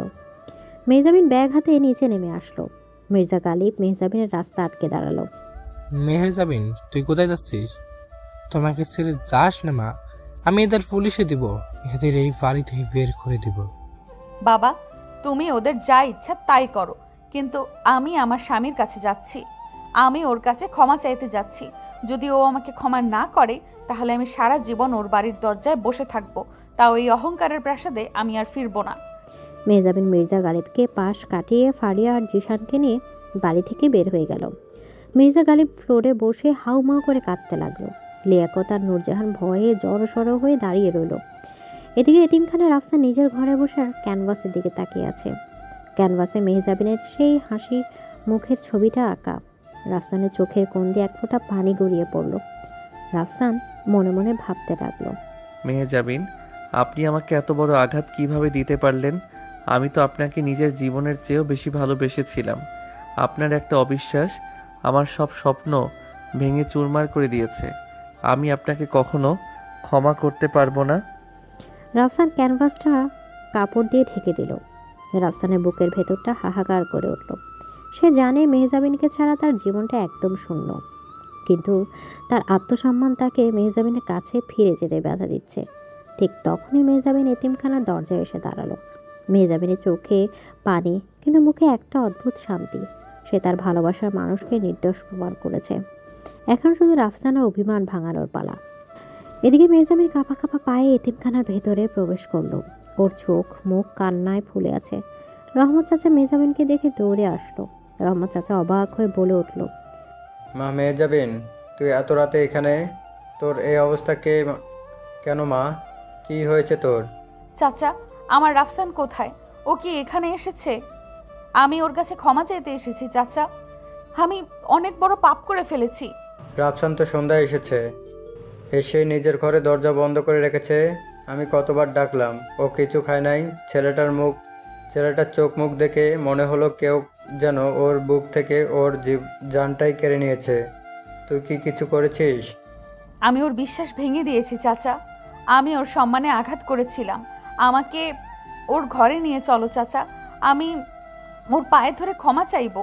রহমত চাচা দীর্ঘশ্বাস ফেলে মেহজাবিনকে রাফসানের ঘরের দিকে নিয়ে গেল। ঘরের দরজা একটু খোলা ছিল। মেহজাবিন আস্তে করে দরজা ঠেলে ভেতরে ঢুকলো।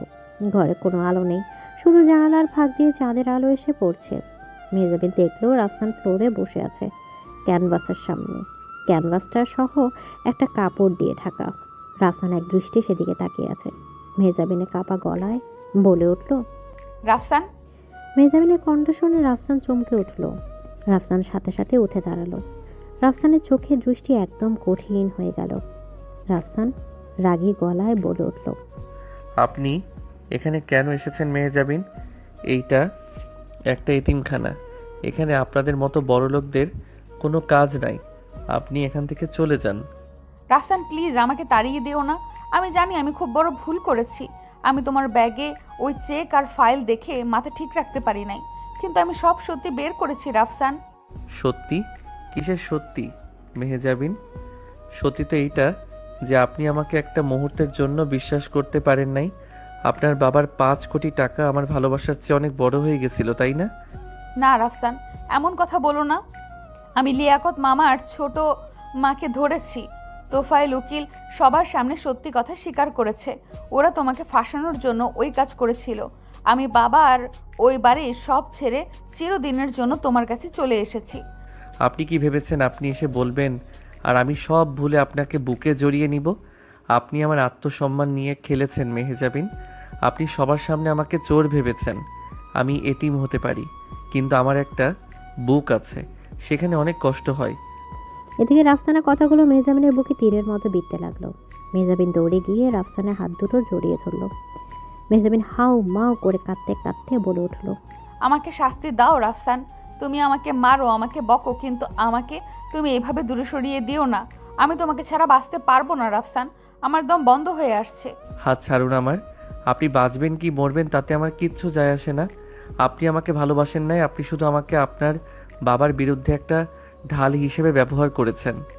না রাফসান, আমি তোমাকে সত্যিই ভালোবাসি। আমি তোমাকে ছাড়া একটা মুহূর্তও থাকতে পারবো না।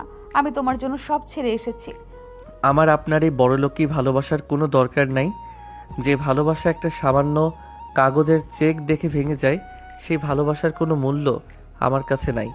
আপনি এখনই এই ঘর থেকে বের হয়ে যান। রাফসান এক ছটকায় মেহজাবিনের হাত ছাড়িয়ে নিল। রাফসান রেগে ঘর থেকে বের হয়ে এতিমখানার খোলা মাঠের দিকে চলে গেল। মেহজাবিন ফ্লোরে বসে ফুপিয়ে ফুপিয়ে কাঁদতে লাগলো। হঠাৎ মেহজাবিনের চোখে গেল ক্যানভাসের দিকে। মেহজাবিন আস্তে করে উঠে ক্যানভাসের কাপড়টা সহ সরিয়ে দিল। ক্যানভাসে আঁকা মেহজাবিনের সেই হাসি মুখের ছবিটা সহ দেখে মেহজাবিনের বুকের ভেতরটা হাহাকার করে উঠল। ছেলেটা এত অপমান সহ্য করেও তার ছবি আঁকছিল। মেহজাবিন আর এক মুহূর্ত দেরি করলো না। সে দৌড়ে রাফসানের পেছন পেছন মাঠের দিকে ছুটে গেল। আকাশ হঠাৎ কালো মেঘে ঢেকে গেল। প্রবল বেগে বাতাস বইতে শুরু করলো। রাফসান মাঠের মাঝখানে দাঁড়িয়ে আকাশের দিকে তাকিয়ে আছে। তার চোখে কোনো পানি নেই, কিন্তু বুকের ভেতরটা সব ফেটে যাচ্ছে। মেহজাবিন দৌড়ে গিয়ে রাফসানের পেছনে দৌড়ালো। রাফসান, তুমি যতই আমাকে তাড়িয়ে দাও, আমি যাব না। তুমি আমার স্বামী, আমি তোমার কাছেই থাকবো। আপনি বুঝতে পারছেন না কেন মেহজাবিন? আমাদের মধ্যে আর কিচ্ছু বাকি নাই। আপনি আমার অহংকার নিয়ে অনেক বড় আঘাত করেছেন আমাকে। হঠাৎ করে মুষলধারে বৃষ্টি শুরু হয়ে গেল। বৃষ্টির পানিতে দুজনের শরীর ভিজে গেল। মেহজাবিন হঠাৎ করে রাফসানের সামনে কাদামাখা মাঠের মধ্যে হাঁটু গেড়ে বসে পড়ল। রাফসান চমকে উঠে পেছনের দিকে সরে গেল। মেহজাবিন, এইসব কি করছেন? আপনি কাদায় বসে পড়লেন কেন? উঠুন বলছি। আমি উঠবো না রাফসান। তুমি যতক্ষণ আমাকে ক্ষমা না করবে আমি এই বৃষ্টির মধ্যে এখানেই বসে থাকবো। তুমি আমাকে চোর বলেছিলে না? আমি সত্যি একটা চোর। আমি তোমার সুন্দর মনটা চুরি করেছি, কিন্তু তার মর্যাদা দিতে পারি নাই। মেহজাবিন, প্লিজ পাগলামি করবেন না, আপনার ঠান্ডা লেগে যাবে। আপনি তো জানেন আপনার সহজে জ্বর আসে। আপনি ভিতরে যান। আমার জ্বর আসুক, আমি মরে যাই, তাতে তোমার কি? তুমি তো আমাকে ভালোবাসো না, তুমি তো আমাকে তাড়িয়ে দিচ্ছ। আমি আপনাকে ভালোবাসতে যাব কেন? আপনি আমাকে কি দিয়েছেন অপমান ছাড়া? আপনি তো শুধু আপনার স্ট্যাটাস আর টাকার কথা ভেবেছেন। আমি আমার স্ট্যাটাস সব অহংকারের বৃষ্টির পানিতে ধুয়ে ফেলেছি রাফসান। আমি এখন মির্জা গালিবের মেয়ে না, আমি শুধু তোমার মেহজাবিন। তুমি আমাকে তোমার বুকে একটু জায়গা দাও রাফসান, আমি আর কিচ্ছু চাই না। এদিকে মেহজাবিন কাদামাখা হাতে রাফসানের পা জড়িয়ে ধরে কাঁদতে লাগলো। রাফসানের বুকের ভেতরটা সহ কেমন যেন মোচড় দিয়ে উঠল। যে মেয়েটা এত অহংকারী, যে মেহজাবিন মির্জা গালিব কারো কাছে মাথা নত করে না, সে আজ বৃষ্টির মধ্যে কাদায় হাঁটু গেড়ে বসে তার পা জড়িয়ে ধরে কাঁদছে। রাফসানের চোখের গন্ধে এবার আর পানি আটকে থাকলো না। বৃষ্টির পানির সাথে রাফসানের চোখের পানিও মিশে গেল। আপনি আমাকে পাগল করে দিবেন মেহজাবিন। আপনি এত জেদি কেন? রাফসান আর নিজেকে ধরে রাখতে পারল না। রাফসান হাঁটু গেড়ে বসে মেহজাবিনকে দুই হাতে শক্ত করে নিজের বুকের সাথে লেপ্টে ধরল। মেহজাবিন রাফসানের বুকে মুখ লুকিয়ে হাউমাউ করে কাঁদতে লাগলো। রাফসান মেহজাবিনের মাথায় হাত বুলিয়ে দিতে লাগলো। আমি আপনাকে কিভাবে দূরে সরিয়ে দিব মেহজাবিন? আপনি তো আমার নিঃশ্বাসের সাথে মিশে আছেন। আপনি যখন আমাকে সন্দেহ করেছিলেন আমার মনে হয়েছিল আমি মরে গেছি। আমাকে ক্ষমা করে দাও রাফসান, আমি আর কোনোদিন তোমাকে অবিশ্বাস করব না। তুমি শুধু আমাকে তোমার সাথে থাকতে দাও। আমি আপনাকে অনেক আগেই ক্ষমা করে দিয়েছি, কিন্তু আমার খুব কষ্ট হচ্ছিল। আমি ভেবেছিলাম আপনি আমাকে সত্যি একটা খেলনা মনে করেন। তুমি আমার খেলনা না, তুমি আমার জান রাফসান। তুমি আমার বেঁচে থাকার একমাত্র কারণ। রাফসান মেহজাবিনের কপাল থেকে ভেজা চুলগুলো সরিয়ে দিল। রাফসান মেহজাবিনের চোখে পানি মুছে দিয়ে মেহজাবিনের কপালে নিজের ঠোঁট ছুঁয়ে দিল। মেহজাবিন চোখ বন্ধ করে রাফসানের এই পবিত্র ভালোবাসা অনুভব করতে লাগলো। দুজনের দীর্ঘ অভিমান আর কষ্ট বৃষ্টির পানিতে ধুয়ে মুছে পরিষ্কার হয়ে গেল। অনেকক্ষণ পর রাফসান মেহজাবিনকে কাদা মাখা মাঠ থেকে কোলে তুলে নিল। মেহজাবিন রাফসানের গলা জড়িয়ে ধরে ফুপিয়ে ফুপিয়ে বলল, তুমি আমাকে আবার কোলে নিলে? তোমার শার্ট তো কাদায় নষ্ট হয়ে গেল। আমার শার্ট নষ্ট হোক, কিন্তু আমার বউয়ের যেন ঠান্ডা না লাগে। আপনি তো একটা আস্ত অবুঝ মেয়ে। তুমি আমাকে বকছো? বকবো না তো কি আদর করব? এতক্ষণ বৃষ্টির মধ্যে ভিজেছেন, এখন যদি জ্বর আসে সারা রাত তো আমাকেই বসে থাকতে হবে। তুমি বসে থাকবে না তো কে থাকবে? তুমি আমার স্বামী না? এদিকে রাফসান হাসতে হাসতে মেহজাবিনকে নিয়ে নিজের ঘরে চলে আসলো। মেহজাবিনকে তোয়ালে দিয়ে মুছিয়ে দিয়ে রাফসান বলে উঠল, আপনি তাড়াতাড়ি পোশাক পরিবর্তন করে নিন, আমি চাচার কাছ থেকে চা নিয়ে আসছি। আমি তোমার শার্ট পরবো, আমার তো কোনো পোশাক নাই এখানে। আচ্ছা, আমার আলমারি থেকে একটা শার্ট নিয়ে পরে নিন। রাফসান চা আনতে চলে গেল। মেহজাবিন রাফসানের আলমারি থেকে একটা বড় শার্ট পরে নিল। শার্টটা মেহজাবিনের হাঁটুর নিচ পর্যন্ত চলে গেছে। রাফসান চা নিয়ে ঘরে ঢুকে মেহজাবিনকে এই অবস্থা দেখে মুচকি হাসলো। আপনাকে তো একদম ছোট বাচ্চাদের মতো লাগছে। তুমি আবার আমাকে বাচ্চা বলছো? আমি কিন্তু তোমার থেকে 4 বছরের বড়। বয়স দিয়ে কি হয়, আকল তো বাচ্চাদের মতোই। নিন, চাটা খেয়ে নিন। মেহজাবিন রাফসানের হাত থেকে চায়ের কাপটা সহ নিয়ে চুমুক দিল। হঠাৎ দরজার কাছে কারো পায়ের আওয়াজ শুনে মেহজাবিন আর রাফসান চমকে তাকালো। দেখলো মির্জা গালিব ফারিয়া জিশান দরজার সামনে দাঁড়িয়ে আছে। মির্জা গালিবের চোখ মুখ অপরাধ বোধে ভরা। রাফসান বাবা, আমি ভেতরে আসতে পারি? আরে শ্বশুর মশাই, আপনি দাঁড়িয়ে আছেন কেন? ভিতরে আসুন। মির্জা গালিব ধীর পায়ে ঘরে ঢুকে রাফসানের সামনে গিয়ে দাঁড়ালো। মির্জা গালিব হঠাৎ করে রাফসানের হাত দুটো ধরে কাঁদতে কাঁদতে বলে উঠল, আমাকে ক্ষমা করে দাও রাফসান বাবা। আমি টাকার অহংকারে অন্ধ হয়ে তোমার মতো একটা ফেরের টুকরো ছেলেকে চিনতে পারি নাই। আমি লিয়াকত আর নূরজাহানকে পুলিশে দিয়েছি, ওরা ওদের পাপের শাস্তি পাবে। তুমি মেহের জাবিনকে নিয়ে বাড়ি ফিরে চলো বাবা। আপনি বয়সে বড়, আপনি এভাবে হাত ধরে ক্ষমা চাইবেন না। আমি আপনাকে কোনো দোষ দিচ্ছি না। আপনার জায়গায় আমি থাকলেও হয়তো প্রমাণ দেখে এটাই বিশ্বাস করতাম। তুমি এত ভালো কেন বাবা? তুমি আমার এত বড় অপমানের পরও আমাকে সম্মান করছো। মেহের জাবিন, তুই ওকে নিয়ে বাড়ি চল মা। বাবা, আমি তো অনেক আগেই বলেছি আমি ওই বাড়িতে আর যাব না। যে বাড়িতে আমার স্বামীর সম্মান নাই, সেই বাড়ি আমার দরকার নাই। মেহজাবিন, উনি আপনার বাবা, ওনার সাথে এভাবে কথা বলাটা ঠিক না। শ্বশুর মশাই, আপনি চিন্তা করবেন না। আমি মেহজাবিনকে নিয়ে কয়েকদিন পর আপনাদের বাড়িতে যাব, কিন্তু এখন আমরা নিজেদের মতো করে একটা ছোট সংসার শুরু করতে চাই। তুমি যা ভালো মনে করো বাবা, আমি তোমাদের কোনো জোর করবো না। তোমরা ভালো থাকো, এটাই আমার শান্তি। মির্জা গালিব রাফসানের মাথায় হাত বুলিয়ে দোয়া করে দিয়ে চলে গেল। ফারিয়া জিশান হাসি মুখে বিদায় নিল। ঘরটা আবার নিস্তব্ধ হয়ে গেল। রাফসান দরজা বন্ধ করে মেহজাবিনের কাছে এসে দাঁড়ালো। তুমি বাবাকে বলে দিলে আমরা আলাদা সংসার করব। আমরা কোথায় থাকবো রাফসান? আমি আর্ট বিক্রি করে অনেক টাকা জমিয়েছি। আমরা ছোট একটা ফ্ল্যাট ভাড়া নিব। আপনি কি আমার সাথে সেই ছোট ফ্ল্যাটে থাকতে পারবেন? আমি তোমার সাথে গাছের নিচেও থাকতে পারবো রাফসান। আমার শুধু তোমাকে চাই। রাফসান মেহজাবিনকে দুই হাতে পাজা করে কোলে তুলে নিল। মেহজাবিন লজ্জায় লাল হয়ে রাফসানের বুকে মুখ লুকালো। রাফসান মেহজাবিনকে বিছানায় শুয়ে দিয়ে মেহজাবিনের চোখের দিকে গভীরভাবে তাকিয়ে রইল। মেহজাবিন, আপনি জানেন আপনি হাসলে আপনাকে পৃথিবীর সবচেয়ে সুন্দর মেয়ে মনে হয়। তুমি এত রোমান্টিক কথা কোথা থেকে শিখলে রাফসান? আমি শিখি নাই, আপনার ভালোবাসা আমাকে শিখিয়ে দিয়েছে।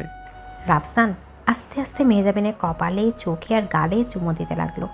মেহজাবিন চোখ বন্ধ করে রাফসানের আদরে নিজেকে সঁপে দিল।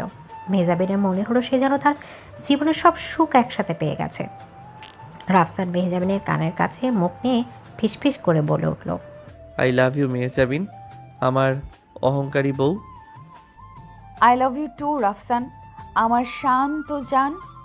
এদিকে রাফসান মেহজাবিনের ঠোঁটে জোড়া নিজের দখলে নিয়ে নিল। মেহজাবিন ও রাফসানের গলা জড়িয়ে ধরে ভালোবাসার সাড়া দিল। দুজনের দীর্ঘদিনের জমানো ভালোবাসা আজ পূর্ণতা পেল। কোনো অহংকার, কোনো স্ট্যাটাস, কোনো বয়স আজ তাদের ভালোবাসার মাঝে বাধা হয়ে দাঁড়াতে পারল না।